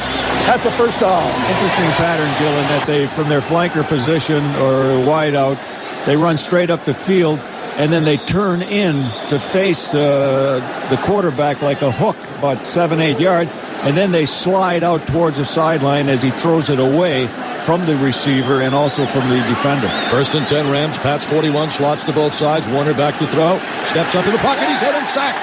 Careening back down the field at the 48-yard line was Richard Seymour. The Patriots' terrific rookie first-round draft pick. Great pressure as he just overpowered his blocker and ran right over him to get to Warner, who was drifting to the left. Back at the Patriot 48-yard line, make that a loss of 7 yards, and it'll be 2nd down and 17 for St. Louis at the Patriot 48. But as we've told you several times, and now the Rams have called a timeout. Warner called a timeout. Rams are capable of getting big chunks of yardage anytime. All right, timeout on the field, 9:52 to go. 3rd quarter, the score. Patriots 14, the Rams 3. Let's take a timeout on the WBCN Patriots Rock Radio Network. Ball back at the Patriot 48-yard line after the sack by Richard Seymour and the timeout called by the Rams, their first timeout burned here in the second half. It'll be 2nd down and 17 for St. Louis at the Patriot 48. The ball on the near hash mark. St. Louis trying to roll from right to left. Patriots with 2 first-half touchdowns and the 14-3 lead. Out of the huddle they come. Falk is the lone setback. Slots to both sides. Warner drops straight back to throw. Here's the rush. He's hit as he gets rid of the ball. And it is incomplete. Caught out of bounds. Yeah, out of bounds. On the near side. Good pressure once again, forcing Kurt Warner to throw errantly. That ball was going out of bounds. You got to keep that ball in the field of play and allow your receiver to make a play if he can. But I think the pressure got to him once again as he threw just a little wildly. He was hit just as he was getting rid of the ball, Duke. Yep. 3rd down and 17 St. Louis at the Patriot 48-yard line. Warner will operate out of a shotgun with Falk to his right in the backfield. Slots to both sides for the Rams. Try to go right to left. 3rd down, 17. Snap to Warner. Here comes a blitz. He steps up. The ball is battled out of his hands. Jumping on it and picking it up. It was going to be ruled an incomplete forward pass, but the Patriots got to Kurt Warner and knocked it away. 4th down. St. Louis forced the punt. Roman Pfeiffer got there in time as Lawyer Malloy blitzing. The back picked him up, and that allowed Pfeiffer to get in. So one of the cases of more rushers than they had blockers, and it looked like he was trying to go deep, so that required a little more time. And the Patriots once again with a great defensive stand. Standing back inside his 40-yard line at the 37 is John Baker, punting right to left. Back deep at the 9-yard line for the Patriots is Troy Brown. Baker awaiting the snap. 14-3, Patriots lead. 3rd quarter of play. 9:42 to go, and now they ran out of time. Delay of game, penalty against St. Louis. Actually beneficial, really, to try to keep the ball, knock the ball out inside the 20-yard line somewhere. Ball comes back now to the Ram 47. Yeah, but you're also kicking to Troy Brown. Mr. Troy Brown, who has 3 punt returns for touchdowns this season. All right, standing at the 32. The direct snap to Baker. Punt is away. Coming down on the near side to Troy Brown at the 15. Heads to the left to the 19. Is going to be hit and spun down by a host of St. Louis Rams at the 19-yard line. That's where the Patriot offense will take over. 9.5 minutes to play, 3rd quarter. Timeout on the field with a score. The New England Patriots 14, St. Louis Rams 3 on the WBCN Patriots Rock Radio Network. The Johnson Collection. Going to be a 1st and 10 for the Patriots at their own 19-yard line. Try to go left to right here in the third quarter. This is their second possession of the third quarter. They break the huddle. Troy Brown goes wide to the far side left. David Patton to the left slot. Double tight ends. Antoine Smith, the lone running back, behind quarterback Tom Brady. Rams put up a 5-man defensive front. Middle linebacker may be blitzing. Brady may be checking off on first down. Brady, the handoff to Antoine Smith, coming to the right across the 20. He's on his feet at the 25, at the 30, cuts back inside to the 35, to the 36-yard line. 16-yard run, 17-yard run, and a first down for Antoine Smith. Once again, the formation confusing the Rams because it's a short corner. When he comes out to this side, there was just no force whatsoever from a cornerback, and he allowed the run to pick up that kind of yardage. So Antoine Smith making use of that short corner. Leonard Little made the tackle, 13 carries, 78 yards rushing for Antoine. 1st and 10 Pats at their own 36. Brady has a slot to the far side left, and Smith, the lone running back, 2 tight ends. Toss sweep. End around to David Patton from left to right. He's across the 30, 35. He's at the 40, 45. He's at the 50, the 45. He's to the 43 of the St. Louis Rams. David Patton on the end around. Go Charlie Weiss. As they hand it off to Smith, going from right to left, who then handed it off to David Patton from left to right for 22 yards and a Patriot first down. Ball all the way down to the Ram 42-yard line. Patriots on the march with 8.5 minutes to go here in the third quarter. Ball in the near hash mark. They're trying to go left to right. Breaking the huddle. Brown to the far side left. Now Edwards in at fullback. On the right wing is Rod Rutledge. Edwards the fullback. Smith the tailback in the eye. Gets the call up the middle across the 40 and down to the Ram 37, 38-yard line, depending where they want to mark it down. The tackle on the play for St. Louis made by Chidi Anahanato. Easy for me to say. Yes, sir. And Gil, the 2 drives now the 2 series that the Patriots have had in the second half. They started the second half receiving the ball. They're able to pick up 2 first downs. That's working the clock down. And here on this drive, starting at their own 19, again, using up the clock at 7:38 in the third quarter. 2nd and 5 at the Ram 37. Handoff comes to Antoine up the middle. Bursts it to the right, but is going to be cut down after maybe a gain of a yard to the 36. That would be the most. Again, Anahanato making the tackle for St. Louis with help from their fine middle linebacker, London Fletcher. Let's see if he got any yardage at all. Referee has yet to put the ball down. He puts it down at the 30, inside the 37 to the 36, so it's a gain of a yard. 3rd and a long 4 for the Patriots. Empty backfield. 3 receivers to the far side left, 2 receivers to the near side right. Brady in a shotgun with an empty backfield. 3rd down and a long 4. Direct snap to Brady. Fires. It is incomplete, and a fine defensive play made by Dre Bly. The pass was intended for David Patton. Dre Bly, great play as he reached over and batted that ball down. He leads the Rams in interceptions with 6, and 2 of them for touchdowns. So the play that the Rams were probably looking for, because it didn't allow the Patriots to maybe pick up the first down or at least have a field goal try. Bly back inside his 10-yard line. Ken Walter in to punt. They are not going to try a long field goal. The punt is high in the air by Walter. This one I think is going to go in the end zone, and it does. So they only gain about 16 yards of field position out of that, as the Rams will take over at their own 20. Field goal would have been about 49 yards. A good decision, Duke? Well, I think if you're going to do the kick from there, you want to try to do it out of bounds and corner kick it. With a score 14-3 Patriots, let's take a timeout on the WBCN Patriots Rock Radio Network. Well, it's 1st and 10 for St. Louis. At their own 20, ball right in the middle of the field between the hash marks. They break out of the huddle with an empty backfield. 3 receivers bunched up here to the left, and now they shift into a split backfield of Hodgins and Falk. 2 receivers to the far side right. Hodgins out of the backfield in motion to the near side left. Warner the inside handoff to Marshall Falk. Breaks 1 tackle, gets it across the 30 and out to the 32. And a first down.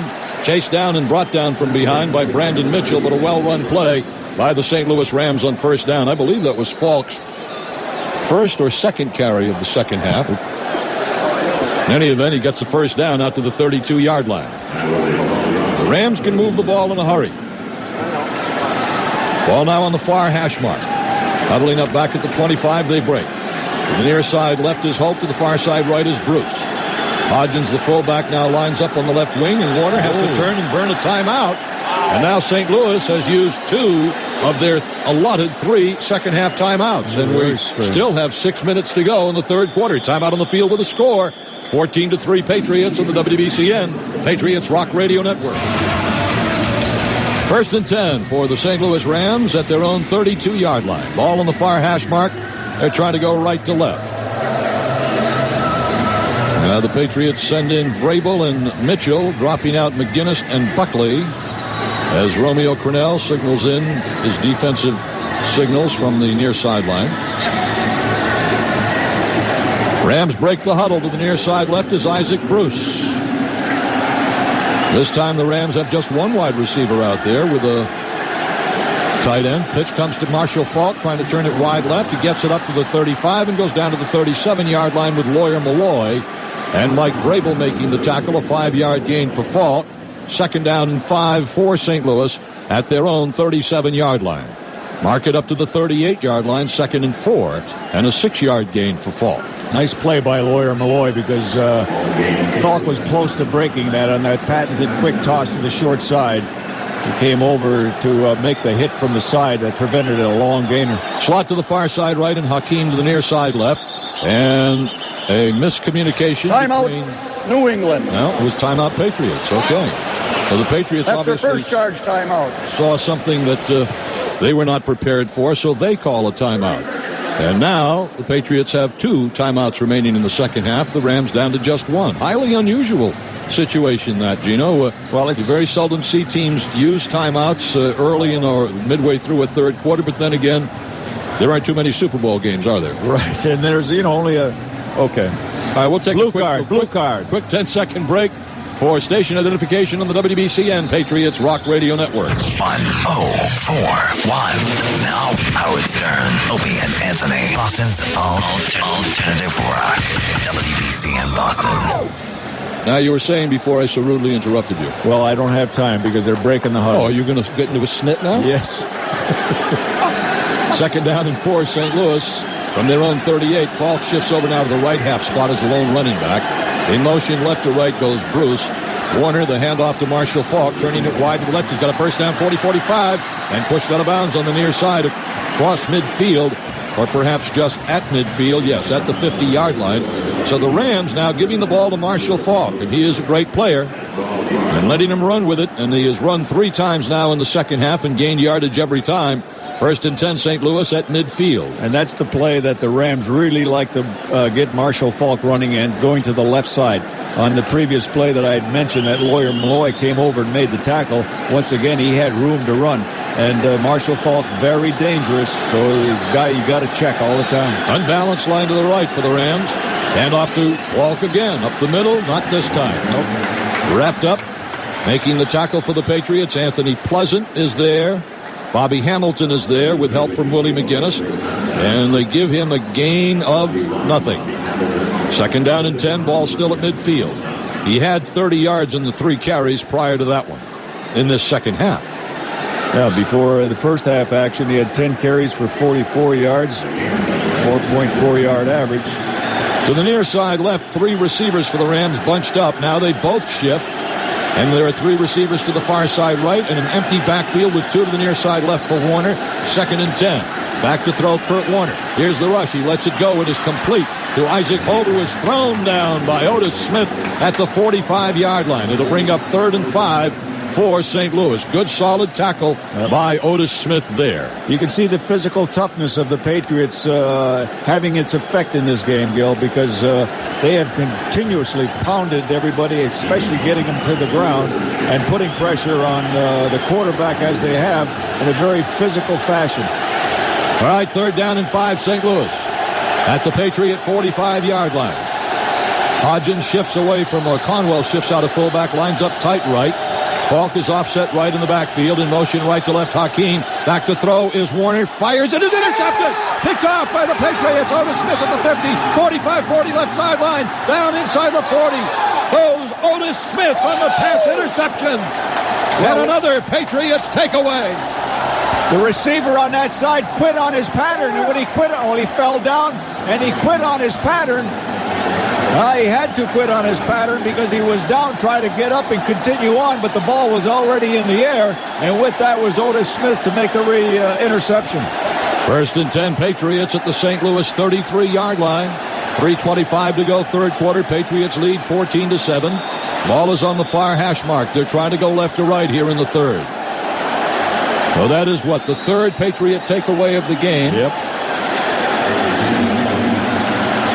All right, Pat's out of the huddle. Smith, the lone running back, directly behind Brady. Double tight end for the Patriots. So check that single tight end with Edwards in the right wing. Play action fake. Brady looks, fires. It is caught inside the 25 to the 23-yard line by Troy Brown, and that should be enough for a first down. Tom Brady throwing on first down, completes it to Troy Brown at the Ram 22-yard line. 1st and 10 Patriots, ball on the near hash. They're trying to go left to right.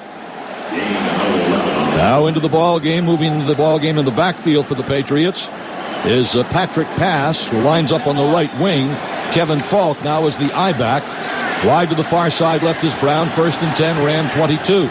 Brady calling signals, toss sweep to Falk. Steps up to pass. Now he's going to try to run, and he goes down at the 26-yard line. They were going to try that halfback pass that worked so well against, was Miami, was it? Back in the regular season. He wasn't going to throw it to Brady, but he was going to try the halfback pass. Falk, a very good passer. The ball comes back to the 26-yard line, so the Patriots lose 4 yards on the play. 2nd down and 14 at the Ram 26. Key moment in the ball game here. 2:21 to play, third quarter. Patton to the far side left. Brown in the left slot. Edwards the fullback.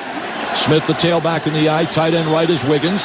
Brady on 2nd down and 14 at the St. Louis 26-yard line. Brady barking signals, changing the play at the line of scrimmage. Brady, play action fake. Back to throw. Fires to the left. It is off the hands of Jermaine Wiggins at the 20-yard line. Brady put it right where he had to. Wiggins could not hang on. Catchable ball, and one you would truly expect Jerome Wiggins to catch. He has those meat hooks, so he goes up and he really pulls a lot of passes down. Almost unbelievable that he did not make the reception there and catch it. So it's 3rd down and 14 at the Ram 26-yard line. The Ram defense toughening up down here. Charles Johnson to the far side left. David Patton to the near side right. Troy Brown in the right slot alongside Wiggins. And Brady is in the shotgun. With Falk in the back of the direct snap to Kevin Falk at the 30, 25, at the 20, and down to the 19-yard line goes Kevin Falk on the direct snap to Falk out of the shotgun formation. Did not get the first down, but the Patriots have a shot at a field goal here with the ball at the Ram 19. Boy, they do that well. Yes, they do. I mean, they really do it well. Great execution on that play. Field goal attempt will come from the Ram 27-yard line from the near hash mark. Angle will be to the left for Adam Vinatieri. Ken Walter to hold. Lonnie Paxton to make the snap. 37-yard field goal attempt coming for Adam Vinatieri. Snap, ball down. Kick is up on the way, and she's good. 37 yards for Adam Vinatieri, so the Patriots get 3 out of the turnover. And now, with 1:18 left to play here in the third quarter, the Patriots increase their lead over these heavily favored St. Louis Rams to 17-3. But, Gino, they got points out of the turnover, and that's a very, very big thing, very big key for the Pats. And it appears like that's the thing that they had to try to force from this Ram team with their explosiveness and all the things that they are offensively is with those turnovers. You know, the first one was an interception by Ty Law, raced it back 45 yards for a touchdown.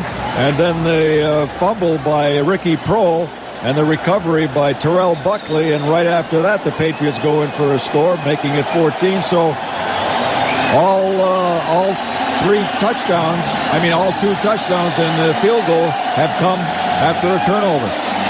Adam Vinatieri is now 24 for 24 in field goal attempts indoors in the NFL. Oh, boy, he's one of the best, I'll tell you. Just an outstanding kicker. Back deep for the Rams at the goal line, Murphy. They kick it off for the Patriots. Vinatieri from left to right. Murphy in single safety. A single kick return man back there. At the goal line. Adams set to kick it off. Moves into the football, and it's away end over end. And coming down at the 1. Murphy to the 5, to the 10. Heads to the middle of the field to the 15. Looking for running room. Jukes it back to the right, back to the left, and gets run down at about the 23-yard line. He kept running, but he had no place to hide because the Patriots had it covered well. Matt Chatham, Patrick Pass, Fred Coleman, all in on the tackle of Yo Murphy. Yo. All right, 1st and 10, St. Louis at their own 23-yard line. Patriots leading 17-3, 1:05 to go here in the third quarter. And the Rams will be looking to put this ball up big time now, I think. Ball is on the far hash mark. They'll try to go right to left. Holt to the far side right. Bruce in the right slot. Hodgins lines up as a tight end on the right, and Falk comes out wide to the near side left. Empty backfield for Kurt Warner. In motion from right to left comes Bruce. Back to throw Warner over the middle. It is caught by Isaac Bruce at the 38-yard line for a first down where Teddy Bruschi makes the tackle. First down, St. Louis at their own 38-yard line. 50 seconds and the clock running here in the third quarter with the Patriots up 17-3. The Rams send Bruce to the far side right, Holt to the left, just off the left tackle, or the tight end on the left side. Now Holt goes in motion from left to right. Falk is the running back. Warner's back to throw quickly, looking to the right, now looking to the left, now fires to the safety valve. Marshall Falk at the 40 evades one man, and then gets put down at about the 45-yard line by Patriots Brandon Mitchell and Roman Pfeiffer. It'll bring up second down for St. Louis at their own 45-yard line. They have to get to the 48, so it's second down and 3 as they get good first down yardage. I think they'll let the clock run out here and end the third quarter. We have come to the end of 3 quarters at Super Bowl 36, and the Patriots are 15 football minutes away from being the world champions. With the score, Patriots 17, St. Louis 3. Let's take a timeout on the WBCN Patriots Rock Radio Network. Through 3 quarters, your statistics: the Rams 83 yards rushing, the Patriots 119. The Rams 203 yards passing, the Patriots 95. Total offense 286 for the Rams, 214 for the Patriots.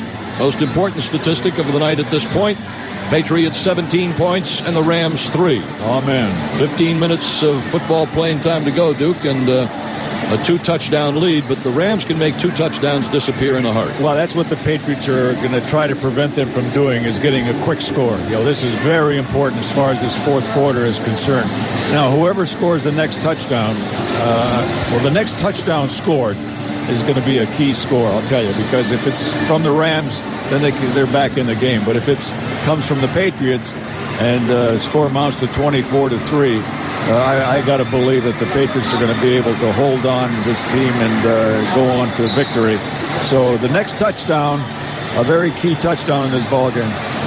Second down and 3 for St. Louis at their own 45. They're going left to right now in the fourth quarter. Bruce to the near side right, Holt to the far side left. Straight I formation. Handoff comes to Marshall Falk. Hole to his right, and he's cut down. Filling the hole was Teddy Bruschi, who brought him down at about the 47-yard line. The hole was to the right side. Falk knifed through it, but then Bruschi immediately was there to make the tackle, holding them to a gain of a couple of 3 yards, just over 2.5 yards or so. That'll bring up third down and less than a yard to go for St. Louis, just shy of their own 48-yard line. Hodgins, the fullback. Falk, the tailback in the eye, double tight ends. Kurt Warner calling signals. Conwell in motion, right to left, sets up tight end. Fumble on the snap. Ball is recovered by Kurt Warner, but a penalty marker on the field. There's no play. Time may have expired on that. I'm not sure. Unless it was that. Ball start. Yep. 45 offense. It's a 5-yard penalty. Still third down. All right, that's James. Check that. Jeff Robinson, the tight end. Well, it's a 5-yard penalty, and now that brings up third down and a long 5 for the Rams from their own 43 on the near hash mark. Well, the way the game is going right now, it's affecting their composure and their poise. To the far side left is Holt. Bruce into the left slot. Prohl to the near side right. Falk, the running back, offset left. In motion from left to right comes Hakeem. Back to throw is Warner. Fires down the field. It is caught by Hakeem at the Patriot 43-yard line, and they pull off the first down. They're ever dangerous. Hakeem comes in motion from the left slot over to the right side. He's got Terrell Buckley in coverage. Goes upfield and breaks across the middle. Gets the ball before Lawyer Malloy can get there. And when Lawyer couldn't get there in time to deflect the ball, made sure that he put a good hit on Hakeem. Far side left is Holt. Near side right is Bruce. Back to throw is Warner on play action. Standing in the pocket. People being held all over the field. Now Warner runs to his right. Now he starts to back up. He's going to be hit. He gets away from it. Fires a pass over the middle. Caught by Conwell at the 40, at the 35, to the 33 of the Patriots. Boy, they had him dead to rights. They should have got him back at midfield. Absolutely. And I looked quickly to see if there were any offensive linemen downfield, because you had to hope for that once he got away from that one tackle and looking for somebody. But good coverage as the Patriots are covering these wide receivers, and Kurt Warner really having difficulty in his timing. Is how he likes to throw the ball, with the quick drop and let the ball fly. So the Patriots have taken that away from him. 2nd down and 1 for St. Louis at the Patriot 34. Hodgins and Falk in a straight eye formation behind Warner. It's the handoff to the fullback Hodgins, and he plows for the first down. Had 1 carry all season for 7 yards. And, no, he had no carries. 1 pass reception, wasn't it? No, he had 2 in the playoffs, I think. No, I think it was 2 carries in the regular season, but we're not going to... Okay, had none in the playoffs till now. It gets to the 31-yard line and a first down. Patriots had a shot there to drop Warner for big yardage and a loss, and couldn't corral him. He's not the slippery, he's not Flutie out there, but he knows how to move around enough. 1st and 10 Rams at the Patriot 31. Backs Hodgins and Falk are split. Now Hodgins out of the backfield in motion from left to right. Warner drops straight back to throw. Fires down the field. It is caught by Falk at the 10, 5, inside the 10 to the 8-yard line, rather, and he's stopped there by Tabucky Jones. And so the Rams are on the march with 11:50 in the clock running here in the 4th quarter. Well, that's what Marshall Falk gives you. You know, he's an outstanding runner, a great elusive runner, but then at the same time, he's an outstanding receiver. And then again, with him as a receiver, and especially going out, he can get the kind of coverage that you want with matchups and going against people who really can't cover him, such as linebackers. 1st and goal to go Rams at the Patriot 9-yard line. Robinson, the fullback, is offset right. Falk is the tailback. Back to throw is Warner, looking left, looking right. Now pump fakes, now fires over the middle. It is caught and downed is Jeff Robinson at the 3-yard line. The tackle is made on the play by Patriot linebacker, or was it Lawyer Malloy? Let me see here. Lawyer Malloy made the tackle. It'll be 2nd down and goal to go St. Louis at the Patriot 3-yard line. Rams best in the NFL at converting inside the red zone. Patriots best in the NFL at stopping touchdowns inside the red zone. St. Louis out with 2 receivers to the near side right, bunched up. Hakeem and Bruce. Holt to the far side left. 2nd and goal St. Louis. Warner calling signals. Warner back to throw. Looking, firing to the end zone. Deflected away by Lawyer Malloy in the end zone. Well, Warner coming over saying he's been held, but both the last 2 plays, now he had Marshall Falk swinging left, and he's been open, and I'm surprised that he hasn't given him the ball.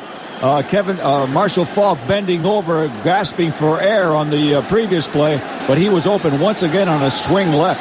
I think he had a little, I think he got his leg dinged up a little bit on the run over I think so, yeah. Reception. 3rd and goal to go at the Patriot 3.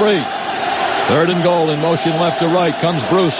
Back to throw is Warner. Floats it to the right side of the end zone, where it's broken up by Ty Law. Boy, I'll tell you, I've seen some surprising things that the Rams are trying to do here, and I believe that the Patriots defense is forcing them to do that. I gotta believe they're going to go for this on 4th down. 4th and goal at the Patriot 3 with 10:29 and the clock his last timeout. Calls his last timeout. Yes, he did, Gino. So they call a timeout. 10:29 to play, 3rd quarter. Timeout on the field with a score of the Patriots 17, the Rams 3 on the WBCN Patriots Rock Radio Network. Well, the football game could well be resting right here with the Patriots leading 17-3 and the Rams 4th down and goal to go at the Patriot 3, and they are going to go for it. One of the big plays in the game right here, Gil, because it's going to be the Patriots win the play or the Rams win the play. Might go a long way in determining the winner. The Patriots looking to mount it up on fourth down on defense. The Rams looking to score on fourth down. Bruce to the far side left, near side right is Holt. Right slot, near side is Hakeem. On the right wing is Conwell. He goes in motion to the left. Falk, the lone running back. Warner back to throw, looking left.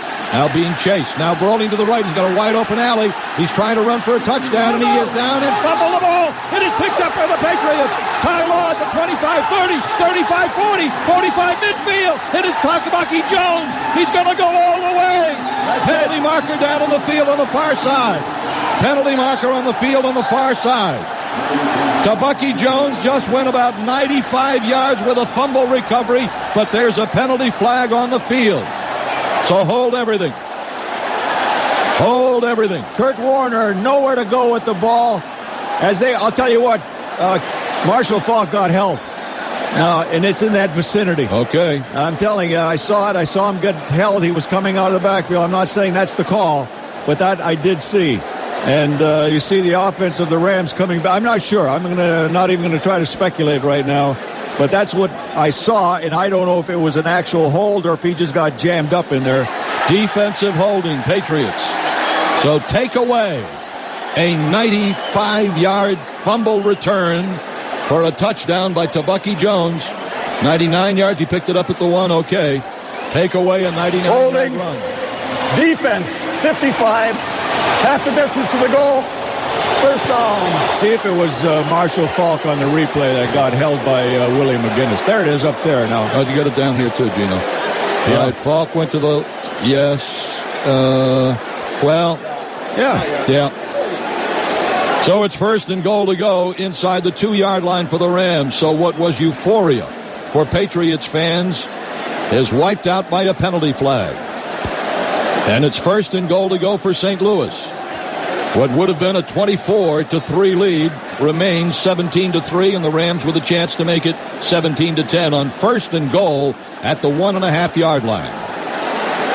Wow, talk about a play that deflates your defense, Gino. Oh, yeah. Just unfortunate that it was really picked up because there's a lot of that goes on, but it almost looked like he really had his arms around him and attempted to almost hold him by a tackle and then take his arms off, but I saw that he was trying to go to Marshall Falk, looking left right away as he was coming out of the backfield.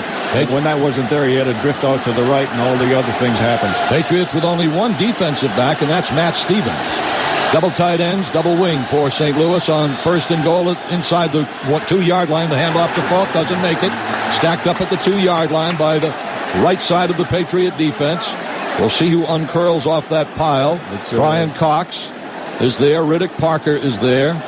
And the last man off the pile is linebacker Willie McGinnis. Yeah, McGinnis made the play there. It really came crashing down the line, made penetration, and made the initial hit on Marshall Falk. Now the defensive backs return because it's second and goal at the Patriot 2-yard line.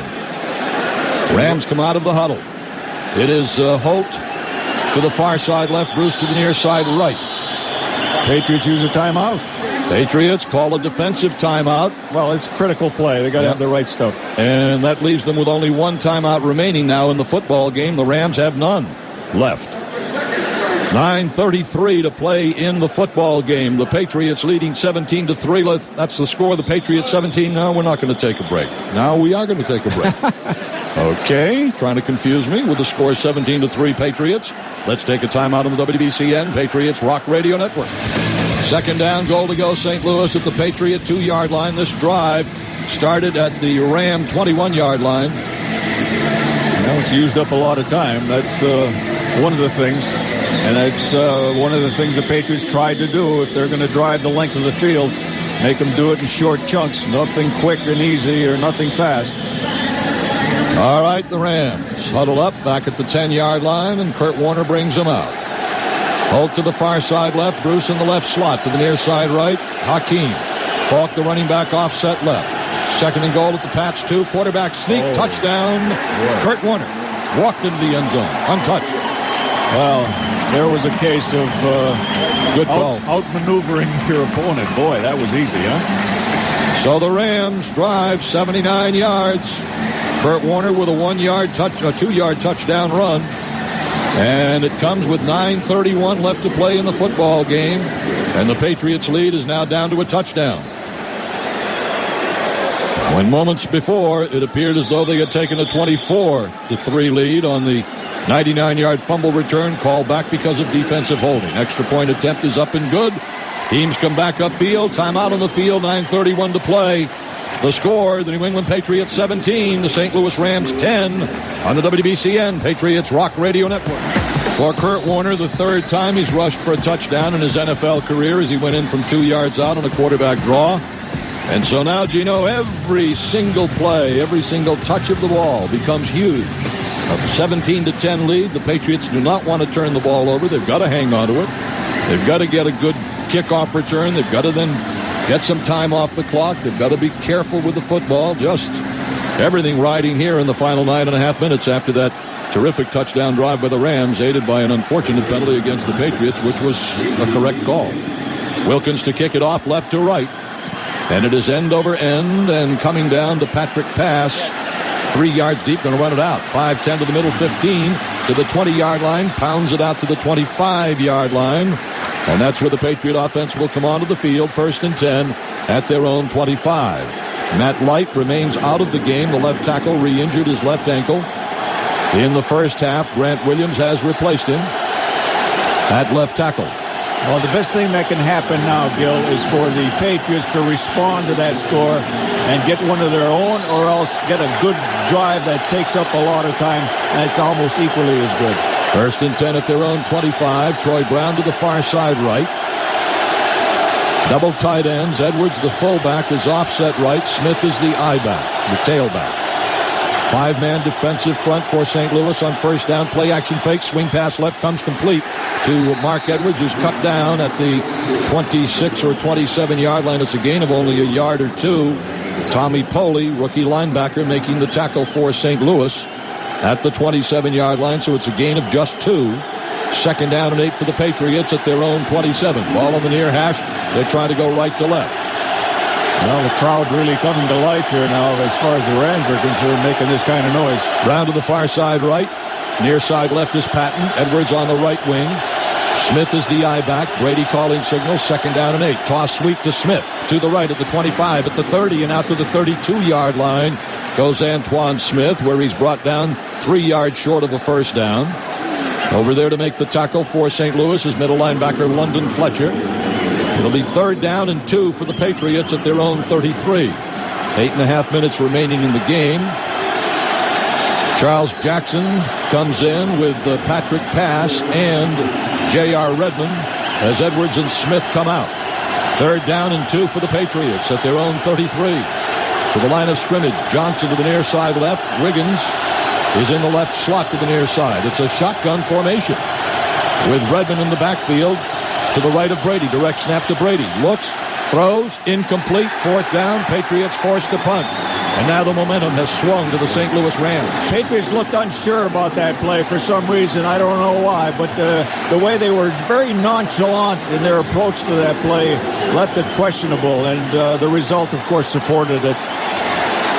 4th down, and Ken Walter's in to punt at his own 18-yard line.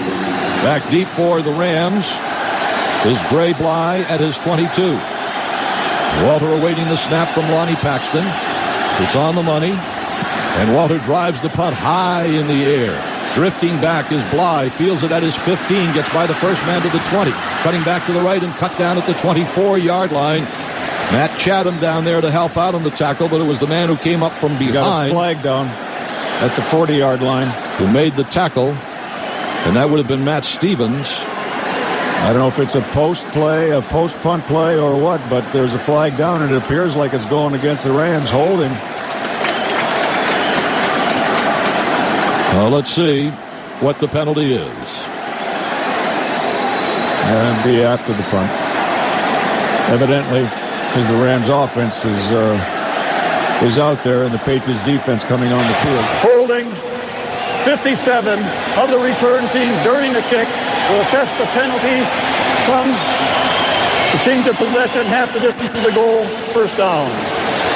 All right, so it'd be a 52-yard punt for Ken Walter, and the ball will be moved back to the St. Louis Rams 7-yard line where they take over. With the score, the Patriots 17 and the Rams 10. Let's take a timeout on the WBCN Patriots Rock Radio Network. The Johnson Collection. Now it's up to the Patriot defense. First and 10, St. Louis at their own 7-yard line. The Patriots lead 17-10. We have 7:44 to go in the game. The Rams have no timeouts remaining, by the way. The Patriots have one.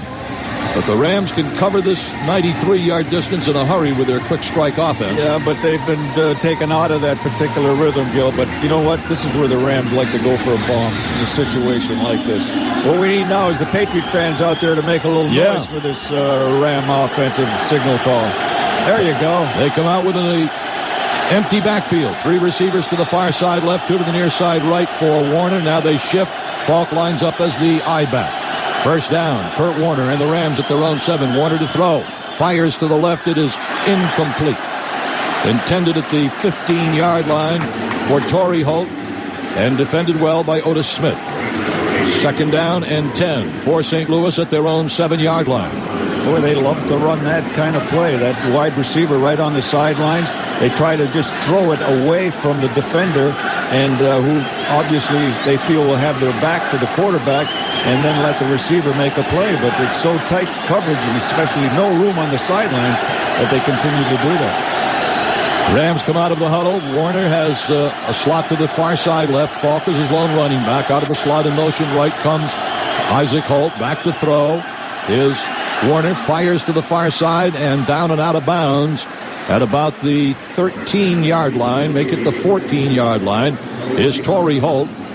Taken out on the far side of the field. Roman Pfeiffer was over there with Matt Stevens and Ty Law. The ball up to the 14-yard line. 3rd down and 3 for St. Louis at their own 14. Huge 3rd down play with 7.5 minutes to play in the game, and the Pats leading 17-10. 3rd and 3, St. Louis at their own 14. Falk is offset left as the halfback. Rams with a double tight end offense. A man on the right wing. Back to throw is Warner on 3rd down and 3. Being chased, gets rid of the football. It is caught for a first down and knocked out of bounds is Isaac Bruce, but not before he got the first down to the 19-yard line. Well, I'll tell you, it's so close to being 3 downs and out there. Patriots really had a nice defensive call. They got pressure on Kurt Warner. As he dropped back, he sensed the pressure. He still kept dropping back, and he was able to get it over to Holt at the last second. 1st and 10, St. Louis at their own 19. They break the huddle. Holt to the far side left. Bruce to the near side right. They're both speed burners. Hodgins the fullback. Falk the tailback. Warner back to throw on 1st down. Pump fakes. Now looking around. Now starting to roll to his left. Now hits. Spins away. Rolls to his right. Now throws the football and throws it away. Just as he got planted in the turf by Richard Seymour and Willie McGinnis, but they got to him a little bit too late. Boy, they knocked his helmet off and everything. He's taken some big blows here today. It'll be 2nd down and 10 for St. Louis at their own 19-yard line. Well, it stopped at 6:17 to play. Once again, I just can't say enough about the Patriots defense doing what no other team seemed to be able to do, and that's throw Kurt Warner in this passing game out of rhythm, out of sync, and they've done it because he's been double clutching for the most part in this game. This time a split backfield behind Warner with 2 receivers to the near side right and Bruce to the far side left. Warner, quick drop back, steps up, fires to the near side, open and caught by Ricky Prohl up at midfield. Safety blitz. Safety blitz. Wasn't there in time. Lawyer Malloy going in there, and that leaves that secondary with just man-to-man coverage and with a lot of loose areas. 1st and 10 Rams at their own 49, so they have marched 42 yards on this drive. 30-yard completion there to Ricky Prohl. Patriot defense starting to sag a little bit on this drive. The Rams just put together a 79-yard march for a touchdown, and the Patriots were right back on the field, 3 downs and out. 5:50 to go in the game. Warner has Falk as his lone running back directly behind him. It is a play-action fake by Warner. Looking over the middle, still looking, fires the safety valve to the near side to Jeff Robinson, and the big tight end is down and out of bounds at the Patriot 39-yard line, but not before he gets the first down. Buckley and Vrabel over there to make the stop, but the Rams are on the march, and this one is now only 39 yards away from being tied with 5:35 left to play in the football game. And a reminder, the Rams are out of timeouts. Patriots have one left. Patriots trying to gear it up on defense. Rams trying to mount it up on offense. Falk will line up offset right as the right halfback. 3 receivers bunched to the far side left, and now in motion left goes Hakeem. Warner, the inside handoff to Falk. He's going to be hit and wrapped up right at the line of scrimmage. Warner almost fumbled that ball. They're having difficulty with their exchange from the center to the quarterback today. That's about the 3rd time that he mishandled the snap from center. Pfeiffer and Vrabel combined on the tackle on Marshall Falk. It'll bring up a 2nd down and 10 for the Rams at the Patriot 39-yard line. 2nd down and 10. St. Louis, ball on the near hash, trying to go left to right. 4:45 in the clock running. Pats lead 17-10. Far side left is Bruce. Near side right is Hope. Robinson is in the left slot. In motion right to left goes Conwell. Falk, the lone running back. Warner back to throw. Stands in the pocket, now being rushed. Now he gets away, back to midfield. Now he's still being chased. He's hit. He's sacked back at the 45-yard line. The Patriots were relentless on that one. 4-man rush, and they were able to put that kind of pressure on him. Big play. Willie McGinnis made the tackle back at the St. Louis 45-yard line. 3rd sack of the game, and that one lost, let's see, 5, 10, 15, 16 yards. 3rd down for St. Louis at their own 45. 3rd and 25 to go for the Rams. 3rd down and 25 yards to go for St. Louis. 4:07 to play in the game. Falk is the lone running back. 3 receivers to the near side right. Patriots have just burned their final timeout. Patriots just called their final timeout, stopping the clock with 4:01 to go. A defensive timeout called as the Rams have 3rd and 25, and the Patriots, Terrell Buckley, came over and called a timeout, trying to get everybody in the right place at the right time here. Warner's now 29 of 40 for 308 yards passing in this game. And with 4:01 to go, the Patriots still lead 17-10, but a precarious 17-10 at this point. Just trying to figure out if the timeout came from the sidelines or if the players called it out there, because always nice to have one when your opponent has none, and you got your opponent faced with a 3rd and what, 25? 3rd and 25. So anyway, I'm sure they know what they're doing. They've gone this far without us. Yeah. 6 defensive backs for the Patriots. Conwell lines up on the right wing. 1 lone running back. 3rd down for St. Louis. Flags drop all over the place. I'm not sure if we've got encroachment on the Patriots or movement by the Rams. I think it was Seymour who jumped across but seemed to get back. And then the right tackle jumped back, rearing back because of the move of the defensive lineman. Well, that would be 5 against the Pats. Neutral zone infraction, 93 defense. 5-yard penalty, still 3rd down. 3rd down and 20 for St. Louis at midfield. Actually, 3rd down and 21. They have to get to the Patriot 29-yard line. Of course, they can whistle up a 21-yard play in the blink of an eye. Oh, then if they get close, too, they can go on 4th down. But if this play is unsuccessful, they're going to be forced to punt. All right, Warner brings them out. Warner has Falk offset as the left half. Throw is on the right wing. Back to throw is Kurt Warner on 3rd down and 20. Steps up into the pocket. Fires. It is incomplete. Intended for Torrey Holt at the 35-yard line. Boy, I tell you though, Gil, he had to squeeze that thing in there. If he's picking that receiver to throw the ball, Patriots really doing a bang-up job with coverages because they're taking away those receivers. 3:53 remaining. The St. Louis Rams are forced to punt. John Baker is in to kick. He's at his 35. Back inside the 15 is Mr. Football, Troy Brown of the Patriots. Baker handles the snap. Gets the punt high in the air. This one's going to go right into the end zone. Boom. There it is. It'll come out to the 20-yard line. You weren't going to let that bounce out, were you? No, I wasn't. 49-yard punt by Baker. 3 minutes, 44 seconds remaining in Super Bowl 36. The Patriots 17, the Rams 10. Both teams out of timeouts. If the Patriots can run the football, Gino, and get how many first downs? 1 or 2? Well, you got to get the 2-minute warning for a stoppage in play, but a couple of first downs. But they got an advantage with the Rams out of timeouts. All right, here they come out of the huddle. 1st and 10 for the Patriots. Antoine Smith, the lone running back, slot to the far side right for Brady. Edwards on the left wing, now comes into the backfield.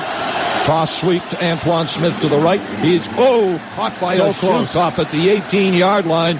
The tackle made there by Adam Archuleta, and I'll tell you what, if he doesn't make that shoot top tackle on Antoine Smith, he was gone to the races up the left side. 2nd down and 12 for the Patriots at their own 18. Clock running to 3:20 to play. Patriots using as much time as they can to let it tick away, but they've got to get a first down. They come out of the huddle with Patton to the near side left, Brown to the far side right, Edwards the fullback on the right wing. Smith, the lone running back, directly behind Brady on 2nd down and 12 from their own 18. Brady takes the snap, play action fake. Stands in there, dumps it over the middle, complete to Antoine Smith. He's going to be downed at about the 22-yard line. That'll bring up a 3rd down and about 8 yards to go for the Patriots around their own 22-yard line. Yeah, that's Brady, that kind of play you're calling. You're going to throw the ball out to the wide receiver only if it's a sure pass, and if it's incomplete, it's going to go out of bounds. And then if not, if you're not totally sure about making that completion, you just get it off to your back who's going on a circle in pattern over the middle. 3rd down and 8. Patriots 2 of 10 on 3rd down plays. 3rd and 8 from their own 22. Clock running with 2:20 to go. Brady calling signals. Pats lead 17-10. Out of the left slot in motion right, Troy Brown. Brady toss sweep to Smith. To the right, trying to turn it wide, trying to cut it back. He's out to the 25-yard line and is stacked up. 4th down, and the Patriots are forced to punt. It'll come down to the 2-minute warning, and the clock will stop. So the Patriots will be punting inside the 2-minute warning once the play is over. There's timeout on the field at the 2-minute warning. With a score, the New England Patriots 17, St. Louis Rams 10 on the WBCN Patriots Rock Radio Network. The Patriots needed a first down on that possession to run out the clock, couldn't get it. Now they're forced to punt, and the dangerous St. Louis Rams offense will get the ball back again. Well, they'll get one more shot anyway, but Patriots defense really has risen in these later stages to come up with some big plays. Ken Walter's done a great job punting tonight, and almost averaging 50 yards per punt, so need one here. At his 10-yard line, punting right to left, back deep at the 30. Dre Bly, snap on the money to Walter. Gets the punt away, and it's not a good one. It's bouncing across the 40, takes a Rams bounce, and it goes bouncing out of bounds on the far side of the field, and the flag is down. Yeah, it could be holding. That's usually what you see sometimes with the return team trying to block that bullet. Only a 30-yard punt that time by Ken Walter. This penalty could really help them if it is against the Rams. Well, let's see. The ball is at the 45-yard line, making it a short field for St. Louis. Oh, boy. Bernie Kukar talking things over with a couple of his fellow officials. We're down to 1:51 to play. Neither team with any timeouts remaining. The Patriots leading 17-10. Holding Patriots. Oh, man. How did the Patriots do that? I mean, downfield like that. Holding 34 of the kicking team. That penalty is declined. First down, St. Louis. So the Rams have it 1st and 10 at their own 45-yard line. They are only 55 yards away from tying up this football game. But that's the penalty key. onto Bucky Jones. That's the key, Gil. They need 55 yards. Yeah, it's not a field goal. No, field goal isn't going to do it. It's not a field goal game now. Now the Patriot fans need to make noise to help their defense. Rams come out 1st and 10. Slots to both sides for Kurt Warner out of a shotgun. Marshall Faulk in the backfield with him. Minute and 51 to play. Warner takes the snap. Stands in the pocket. Steps up. Dumps it over the middle. It is caught there at the 50-yard line by Hakeem on the right sideline. He goes out of bounds inside the 40 at the Patriot 37-yard line. They let him get some extra yardage out of that. Well, Mike Vrabel, linebacker is out with him, and that's the mismatches you try to look for when you send those receivers out there like that. You got a wide receiver with the kind of running that they can do, and they usually can get away from those kind of guys. 1st and 10 St. Louis at the Patriot 42-yard line. Pats lead 17-10. We've got a minute and 42 remaining in the game. St. Louis with no timeouts remaining. To the far side left is Holt. Isaac Bruce is to the near side right. Lining up in the backfield is Yo Murphy. Back to pass is Kurt Warner. Dumps it out to the right to Yo Murphy at the 35, 30, and out of bounds at the Patriot 26. So the Rams now are killing them with a short passing game to their speedy wide receivers. Well, they let Willie McGinnis come in clean, and when he comes in, he was almost to Kurt Warner, and Kurt knew that he had a hot receiver out here, and it was Yo Murphy, so he just flung it out there. With that kind of pressure, you're going to find a few holes there. First and 10, St. Louis at the Patriot 26. The clock stopped when Murphy went out of bounds on the near sideline. Ball is on the near hash mark. They're trying to go left or right. Far side left is Prohl. For St. Louis now in the left slot, rather, with Bruce to the far side. Back to pass is Warner. Looks, fires left. It is wide open to the 10. Inside the 5. And down and in. Touchdown. St. Louis. Ricky Prohl. And the Rams have come back with 1:30 to go in the game. You'll recall it was Ricky Prohl who broke Tennessee's back with that catch that he made to win the game for the Rams. Ricky Prohl, that was just a spectacular play on his part. 26 yards. Warner to Prohl. And the Rams can tie it up with the extra point. A heartbreaking fourth quarter for the Patriots. 26 yards? Yep. That's what I had. Coming at 1:30 to play. Extra point attempt is up, and it is I was hoping good. I thought it was a low kick, and they might block it. So it's tied at 17-17 with 1:30 to play in regulation. There has never been an overtime Super Bowl game. The Patriots had a 17-3 lead after 3 quarters. The Rams offense has come to life in the fourth quarter to tie it at 17-17. And now the Patriots have no timeouts left to try to get down the field to see if they can win it on a field goal. Well. Well, once again, you never know which play is going to get you victory or get you defeat. So that's why you play out every single play. Here the Patriots really need a good kickoff return with some decent field position. I like the way they've been throwing the ball for the most part of the game. You can see the second half, they've been working the clock a little more and running the football. But at this point, we find Troy Brown back returning kickoffs. Now, it's something that Bill Belichick was asked if he would do it, and he says, no. But in a situation like this, you put your best people in the positions that they can make plays. All right, to the far side is Brown at the goal line to the near side. J.R. Redmond, Jeff Wilkins to kick it off, tied at 17-17, a minute and a half to play, end-over-end kickoff and return it. Coming to Troy Brown at the 1. Heads the middle to the 5, the 10, turns right to the 15, breaks it back to the left, needs a block, needs one more block, doesn't get it, only out to the 16-17 yard line. Down there covering for the St. Louis Rams was Sean Moran, along with O.J. Brigance, a former Miami Dolphin. Now, you honestly hope that you get the ball beyond the 25 in a situation like this, but the key to that play, Gil, was the kickoff was very high and it had great hang time. First and 10 Patriots at their own 17. Now they've got to make sure they hang on to the football as well as try to get it down the field to get into field goal range for Adam Vinatieri. Out of the huddle they come. Charles Johnson to the far side right. Troy Brown in the right slot. Near side left, David Patton. Redmond in the backfield to the left of quarterback Tom Brady. First and 10 at their own 17. Brady takes the direct snap. Stands up in the pocket. Starts to run with it. Throws over the middle. It is caught there out to the 21-yard line. With a pass reception was J.R. Redmond. It's a gain of 4 yards. Second down and 6. Clock running to 1:09 to play. Make it out to the 22-yard line. Second down and 5.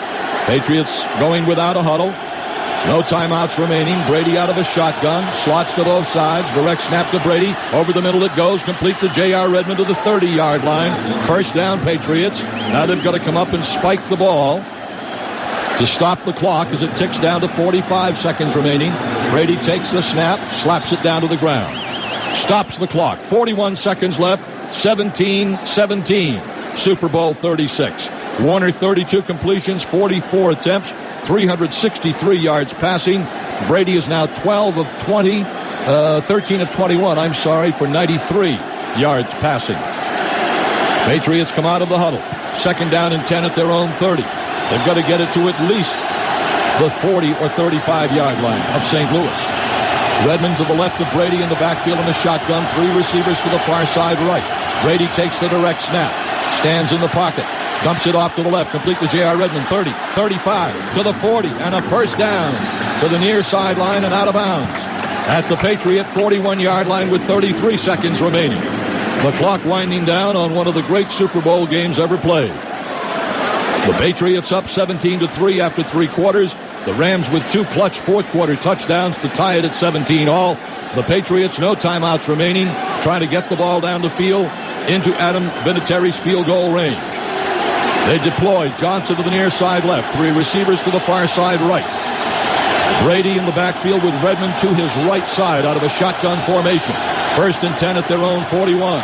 Brady takes the snap. Here's the rush. He goes to the right, fires to the right, and it is incomplete. Just threw it away. He was well out of the tackles, outside of the tackles on that throwaway because the Rams came with a blitz and had a lot of people coming in on Brady. 2nd down and 10 with 29 seconds remaining from their own 41-yard line. A pulse-pounding finish to this one here in New Orleans. Ball on the near hash mark. Patriots trying to go right to left. 3 receivers to the far side right. Fred Coleman to the near side left. Brady out of the shotgun has Redmond to his right in the backfield. The Rams with a 4-man defensive front. Mike Compton to snap at center. Brady takes the direct snap. Stands in the pocket. Steps up. Fires down the field. Caught. Troy Brown at the 40. He's to the left of the 37-yard line and goes out of bounds. Stopping the clock at the Ram 36 with 21 seconds to go. The Patriots at the St. Louis 36-yard line. 23-yard completion. Brady to Troy Brown. Well, right there, they're looking at a 54-yard field goal, and I'll tell you what, the kid from South Dakota State can make it. I'm sure they'd like to get a little closer. Well, obviously, but... All right, 1st and 10 at the Ram 36. 21 seconds remaining. Brady brings them out to the far side right. Patton. Troy Brown in the right slot. Near side left, Charles Johnson.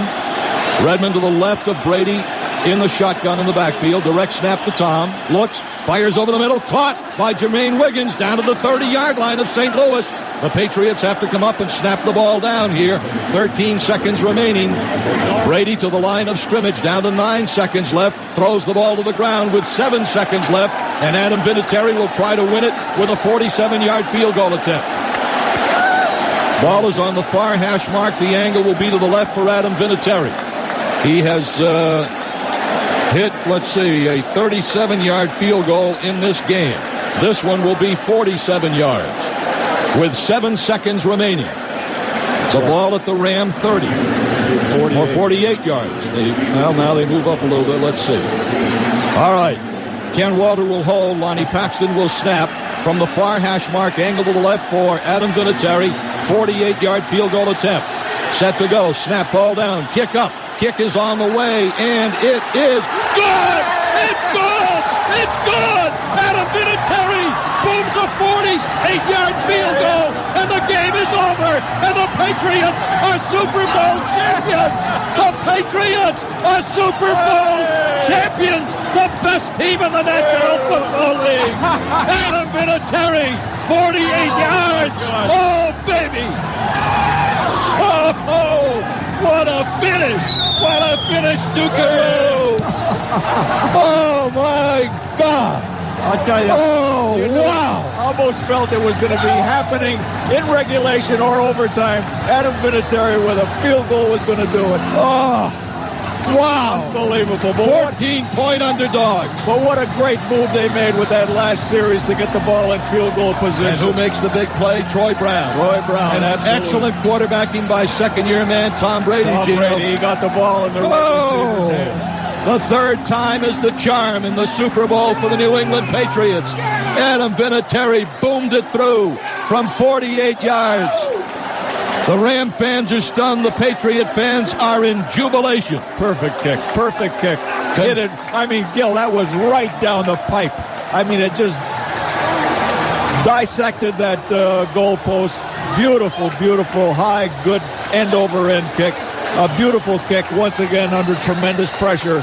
Adam Vinatieri comes through. He's just such a solid place kicker. One of the best ever, I got to believe. The confetti being shot into the air, pink confetti out of some kind of confetti machine here on the sidelines. We are the champions. We are the champions. That's all I know about it. I know. It's just, well, we can't do a duet after every game. Yeah, then we might get hired to do that, instead of this. Well, New England, you have the best football team in the world right now. The Super Bowl champion, New England Patriots, got the ball at their own 16-yard line with less than a minute to play. Right. Tom Brady drove them down the field. The last catch was made by Jermaine Wiggins at the St. Louis 30-yard line. And Adam Vinatieri with a perfect snap from Lonnie Paxton, a perfect hold by Ken Walter, and a perfect kick by Adam Vinatieri. And you couldn't be happier because he's such a great kick. Wonderful, wonderful guy, and just such an outstanding kicker. Just absolutely one of the best in the game today, and maybe one of the best all time. Tom Brady drove him down the field. Hey, Peter. Adam Vinatieri made the kick. Here's Peter Brock. Hey, Josh. There's a lot of ex-Patriot players who are mighty happy guys today. Peter Brock is here. Tim Fox. We saw Randy Vataha earlier this morning. Larry Eisenhower. What a finish. We even saw another Patriot last time. Joe Kapp. Yeah. But as time expired, Adam Vinatieri pumps a 48-yard field goal to give the Patriots a 20-17 Super Bowl stunner over the heavily favored St. Louis Rams. And now we're awaiting the presentation. And from where they cometh. I mean, that is the story of stories. That's right. 0-2, 1-3. The quarterback injured. 1-3, quarterback injured. And now to the top of the heap, the top of the mountain for the Patriots in the world of professional football. Doesn't get any better than this. Doesn't get any better than this. I can't believe it. I can't believe it. I can, but I can't. Well, you could see it was a possibility, and as the game was progressing, we said that whoever scores the next touchdown, they're going to be big as far as this game's concerned. It turned out to be the Rams, pulled them to 17-10, and then they were able to drive some 55 yards for the tying touchdown, and it looked like the Rams were back. And all they had to do was hold the Patriots with that next kickoff, and then we'd go to overtime, and of course then it's the toss of the coin, and you don't know what's going to happen there, who gets the ball first. But they could not hold off these Patriots. They were determined. They were their desire to achieve has been part of their makeup and their persona this whole season, and they would not be denied.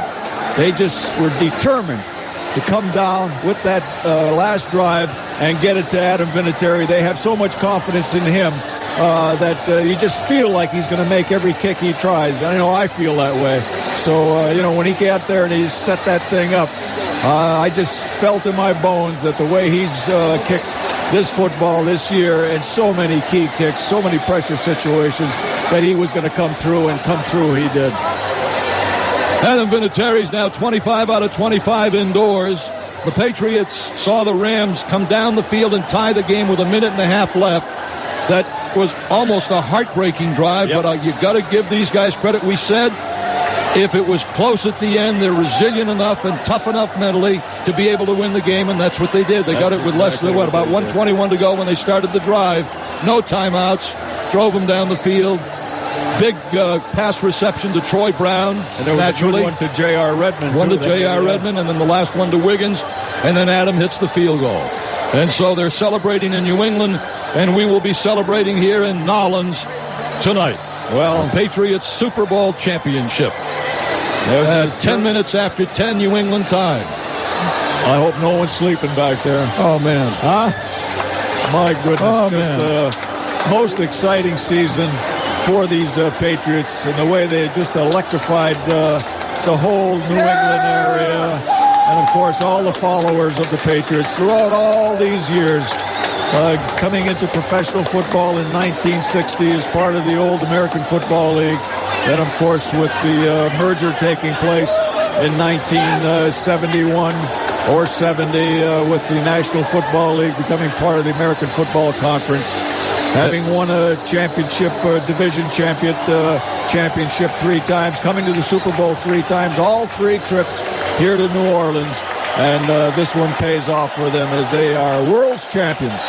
All of the Patriots are on the platform at the middle of the field, a giant Vince Lombardi trophy emblematic of the Super Bowl right behind the platform as we look at it.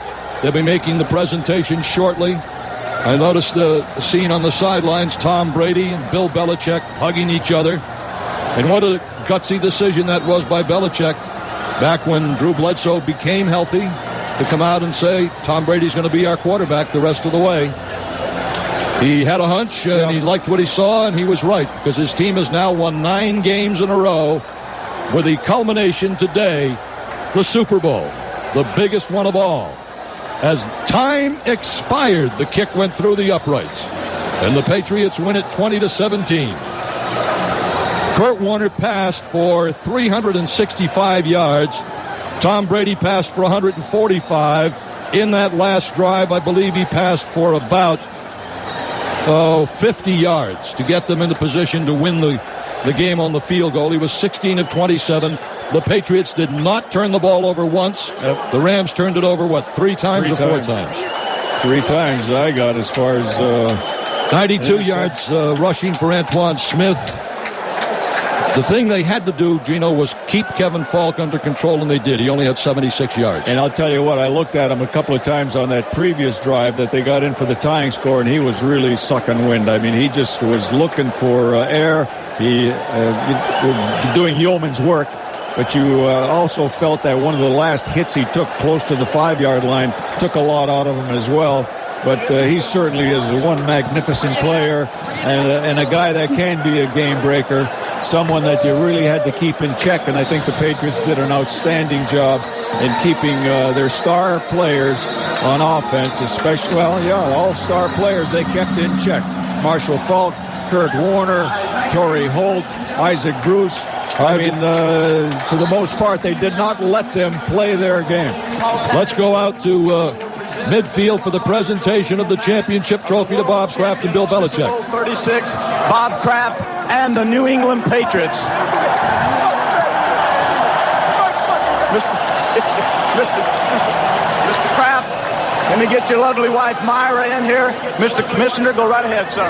Mr. Commissioner. Bob, you played a super opponent today. You concluded an extraordinary season with a game for the ages. I know it fulfills a lifetime of dreams for you, for your family, for Coach Belichick and your players. Congratulations on a tremendous victory.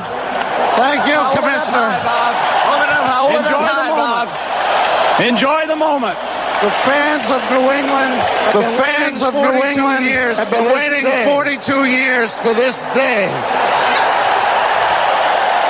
And we are world champions. And the Kraft family is happy to be associated. Players put team first as the way they came out of that tunnel tonight. And in a way, the fact that our players and coaches at this time in our country, people are banding together and for a higher cause. And we feel this special spirit of America. We're proud to be a symbol of that in a small way. Spirituality, faith, and democracy are the cornerstones of our country. We are all patriots, and tonight the Patriots are champions.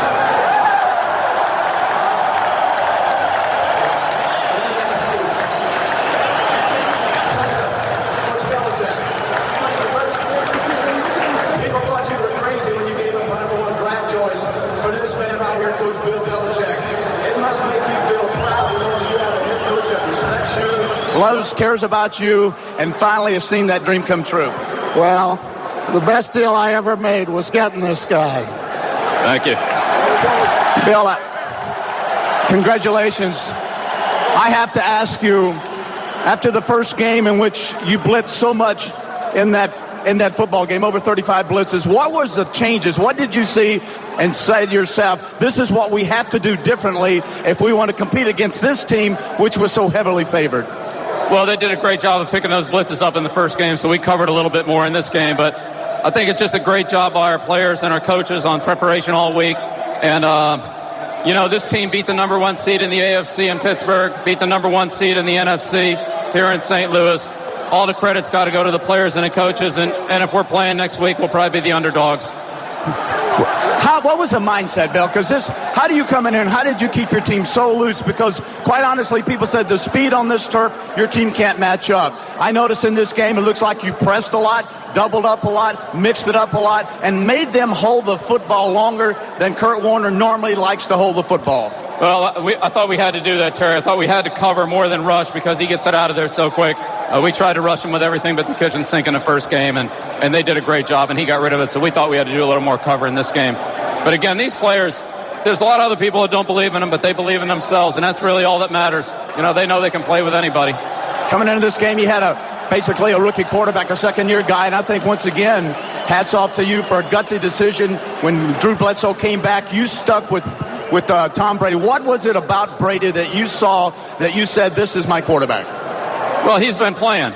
He's had most of those snaps. He's been playing. He's had the timing with the offensive line and the receivers and so forth. I just thought that gave us the best chance this week. But, Drew did a tremendous job last week in Pittsburgh. We got 2 good quarterbacks back. We got 3 good ones with Heward. So you can't have too much depth at that position, Terry. I have to give hats off to your offensive line. I thought when you got the ball with a minute 41, I'm hollering, well, they'll kill the clock, they'll kill the clock, they'll kill the clock. But yet Tom Weiss, your offensive coordinator, took the football down the field, and you put the game, the first time ever we had a field goal the side of Super Bowl, you just put this thing in his hands. How proud are you of the game that he called today?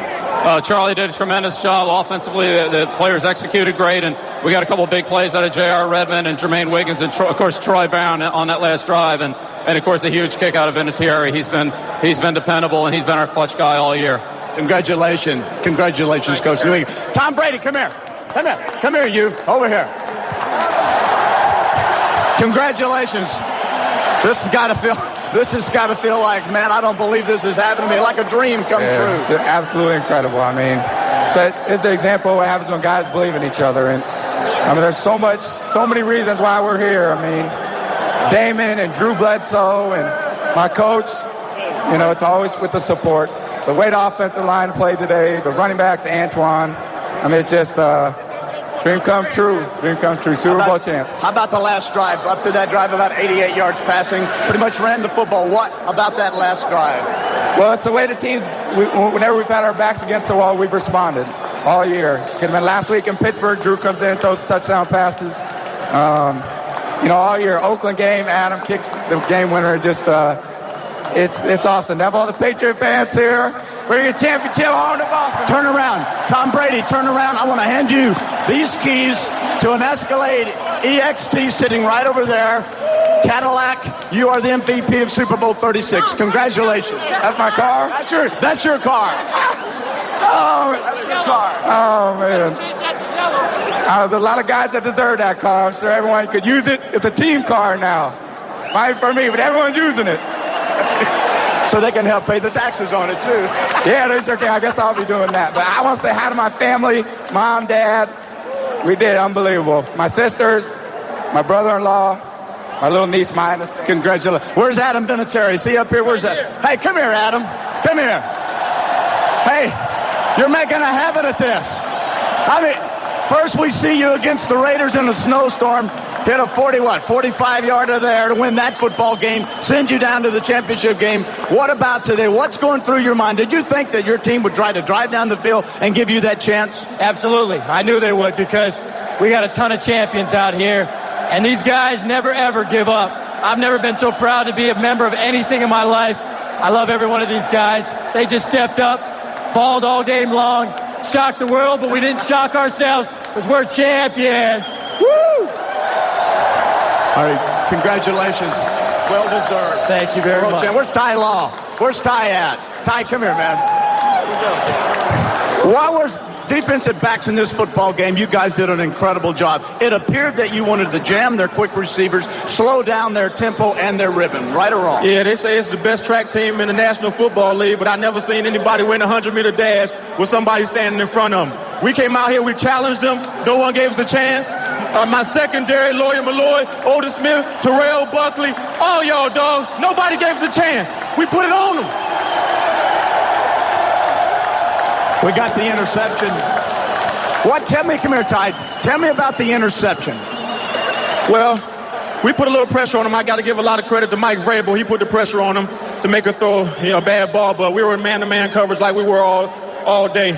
I got a good break on it. It came right to me, and there was no slowing me down there. And once I got it, I knew it was all in zone. Congratulations, Ty Law. Thank you. You got it. All right, I want to send this thing back to James Brown. JB? Thank you very much, and it's pretty obvious listening to all of the players and most importantly at the top of the organization, Bob Kraft, that this is indeed a team, and they feel that way from top to bottom. Champions of Super Bowl 36. With the final score here at the Louisiana Superdome, the brand new world champion New England Patriots 20, the St. Louis Rams 17. That is it from New Orleans. For Gino Cappelletti, Mark Capello, Roger Holman, Dennis Knutson, Josh Rakey, Jim Rakey, Jason Kennedy, Julie Campbell. For all the New England Patriot fans, for my wife back home, this is Gil Santos reminding you that next August we'll be back again as the best darn football team in the world. Gino and I will wrap up this game. We'll hear the Bill Belichick press conference coming up next on the Massachusetts Executive Office of Environmental Affairs and Department of Environmental Protection post-game show on the WBCN New England Patriots Championship Rock Radio Network. You've been listening to New England Patriots football live and in stereo on WBCN. Brought to you by BLS Funding. For all your mortgage needs, call BLS Funding at 877-MONEY-91. Dunkin' Donuts, U.S. Airways, Boston's #1 airline. Unisphere Networks, a leading provider of IP infrastructure products. James Hardy Siding Products. Harvey Industries, windows for New England. The New England Carpenters Union, it's working. Amtrak, featuring the new and exciting Acela. Your friendly New England Dodge dealers. Atlas, serving investors for over 100 years. And the Money Group. Money matters. Stay tuned to the Massachusetts Executive Office of Environmental Affairs and Environmental Protection post-game show coming up next on the WBCN Patriots Rock Radio Network. You're listening to the Johnson Collection. All right, let me start all over. The star of the game brought to you by Amtrak. Amtrak's Acela Express now leaves Boston 9 times a day for New York, so there's probably an Acela Express train that leaves when you need it to.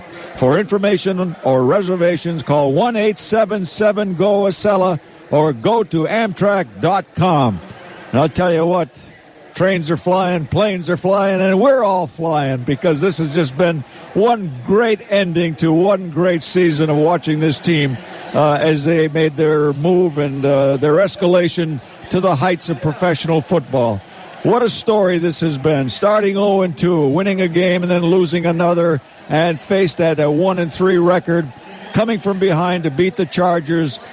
Just was the thing that got them going and was the catalyst, I believe, in making the season what it is. And then there was no stopping them after that, winning an outstanding game against the Oakland Raiders in the snowstorm, going to Pittsburgh, defeating the Pittsburgh Steelers right in their own backyard, coming here to New Orleans to face the high-powered, efficient, and explosive St. Louis Ram team. And they did all the things that they had to do to win. And, of course, they executed it properly and effectively and go away with a 20-17 outstanding championship game victory for the 36th Super Bowl held here in New Orleans. I happened to be at the very first Super Bowl as a spectator. I remember in 1966, the Kansas City Chiefs went to the Coliseum in Los Angeles to play the Green Bay Packers. And, of course, that was going to be the first meeting between the young AFL, American Football League, and the National Football League. And that started the so-called 36 Super Bowls. And, of course, the AFC has come a long way. Last year, winning the title. And this year, once again, the American Football Conference, the champion of the world by downing the St. Louis Rams of the NFC. So, are you down to earth yet, Paisan? Paisan, I'm telling you, I can't describe the feeling. I know you can't either. You're an original Patriot, and it's the way they won it, Gino. You know, ahead, looking comfortable, looking good, then seeing the Rams come down the field with that great offense, 2 fourth-quarter touchdowns to tie it. How deflating that must have been. But this team has been a team of character and resilience all year long, and I was not surprised that they got down there and got to within range, and not surprised that Adam knocked through a 48-yarder to win it, because that's the kind of team these guys are. Exactly, and they've been doing it, especially in the last run that they've made at the end of the season to win the games that they had to win, and then also with that spectacular game in the snow in Foxborough, and then I'm going into Pittsburgh and just disheveling that team and handily beating them, and then coming here, the capping off a most amazing season. I think anyone who has experienced the feeling of what goes on in the game of football, and those of you who have watched this team develop and really play the brand of football that they're playing, they play smart. They're a smart team. They're a physical team. They're a tough team, and you can see what happens to the opposition as they were getting up. I watched a lot of the Rams getting up after hits, even after making receptions or making runs. So this team with all that type of character and with the savvy of knowing how to win football games. This has all started to come so fast for this team that you began to wonder if they understood what was happening. But obviously they felt what they feel in a love for one another, and also the feeling of wanting to win for each other. And all those things meaning so much as far as their attitude, as far as their presence, as far as their intensity, their focus, all the things that you have to do to play this brand of football. And they are able to play with anyone, and I'm sure that they've displayed that to everyone in the world at this point, when everyone thought, they were just bobbing and weaving and bouncing their way to this championship game. But they did a great job on their St. Louis Rams in today's game as far as strategy and as far as the execution of that strategy. Well, a wonderful victory for the Patriots, and are we going to be going to Bill Belichick in a post-game? Okay, I just took a moment to get on the phone with my wife Roberta and my daughter Kathy, and Kathy she said to her husband Tom, she said, I know my father, he has got to be crying his eyes out. He was, I'll tell you right now, Kathy. He was crying. And you know that, he's a very emotional guy. And he's got that little Mediterranean blood in him, and very emotional. We cry at everything. Yeah.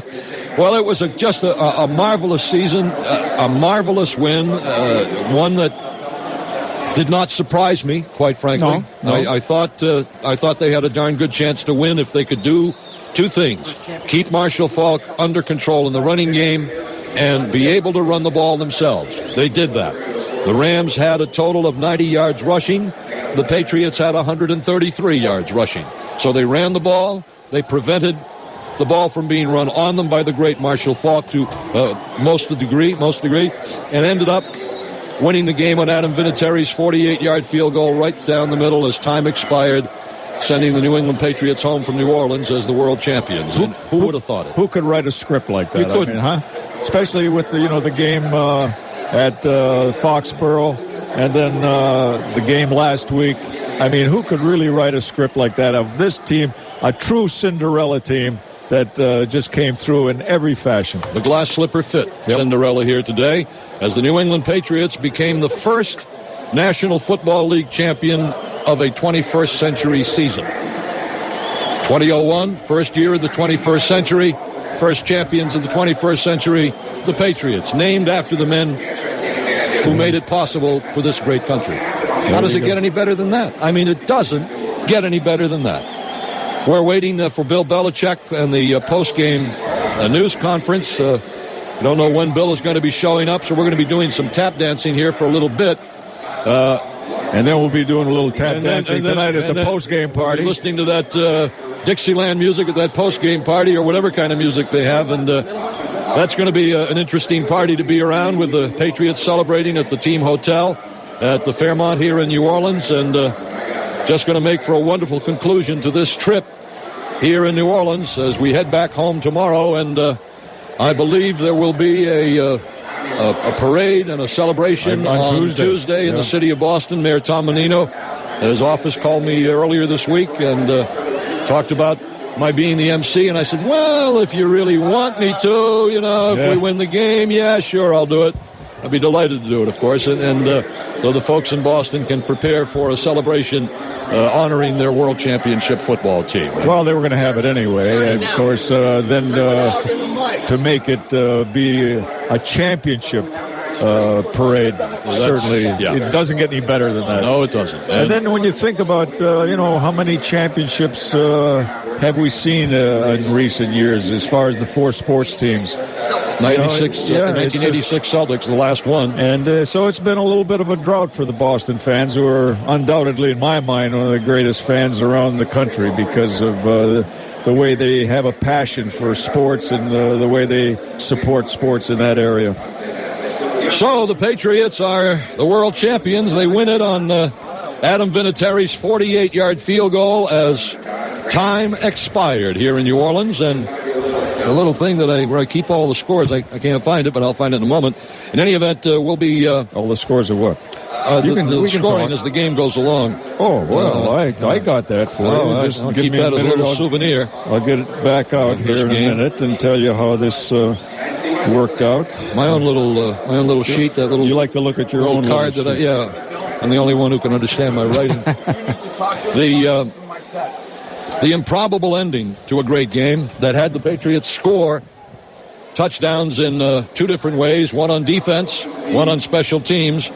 And the Rams were prone to turning the ball over this season, Gino. They turned the ball over 44 times coming in the regular season. Well, they needed that today because they made good use of the turnovers that they got. We got a field goal of Jeff Wilkins of 50 yards with 3:10 to go in the first period, which gave St. Louis their 3-0 lead. And then there was 3 downs and out for the Patriots. And here comes the Rams right back, starting at their 22. They go down again and try a 52-yard field goal. This time it's not good. The Patriots 3 downs and out again. No, they got a penalty that gave them a first down, but they punted. And the Rams coming back with the ball started at their own 19. And that's where Ty Law was the beneficiary of an errant throw by Kurt Warner because of pressure from Mike Vrabel. And with that, he raced it back 47 yards for the first touchdown of the game. And that gave the Patriots a 7-3 lead with 8:50 to go in the second quarter. The Rams then once again get across midfield with their next possession, but they are forced to punt. Patriots come back and also have to punt. Rams once again moving over to midfield. They throw a pass to Ricky Prohl over the middle. He's running with it. And at the 45-yard line, he fumbles. Terrell Buckley is able to make the recovery. And the Patriots right away on a pass from Brady to Troy Brown brings it down to the 19-yard line. Kevin Falk then runs from the 20 to the 8-yard line. And after that, it's a 8-yard touchdown pass from Tom Brady to David Patton, and that makes it 14-3. Only 31 seconds left in the first half, and the Rams just take the kneel down to end the first half. Coming out in the second half, the Patriots were going to receive to start the second half. They got 2 first downs with their initial drive, forced a punt. In fact, there was an exchange of punts, 2 by the Patriots, 1 by the Rams, before anything got started. The Rams looked like they had something going, and once again an errant pass by Kurt Warner intercepted by Otis Smith. Their receiver fell down, and as he tried to get up, the ball was already in the air. He didn't get up in time, and the ball went right to Otis Smith, and he raced it back to the 31-yard line, and that's where Adam Vinatieri then kicked a 37-yard field goal with 1:18 to go in the third period, giving the Patriots a 17-3 lead.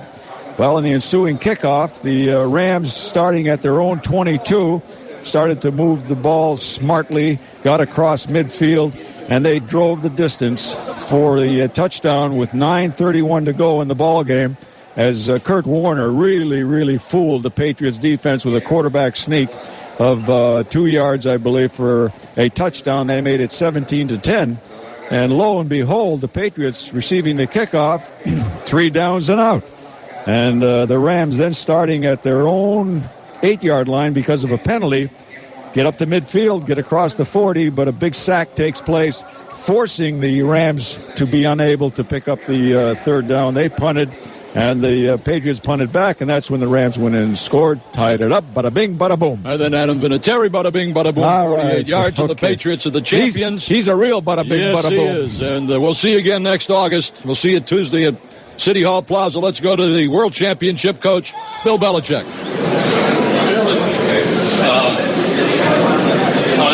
Just a couple things here on the state of the game before you start asking them. First of all, I think just got to give a lot of credit to the players and the assistant coaches. They really plugged around hard, plugged away hard for the last 6 months. And a lot of things to overcome, but they've done this tremendous job. You're listening to the Johnson Collection.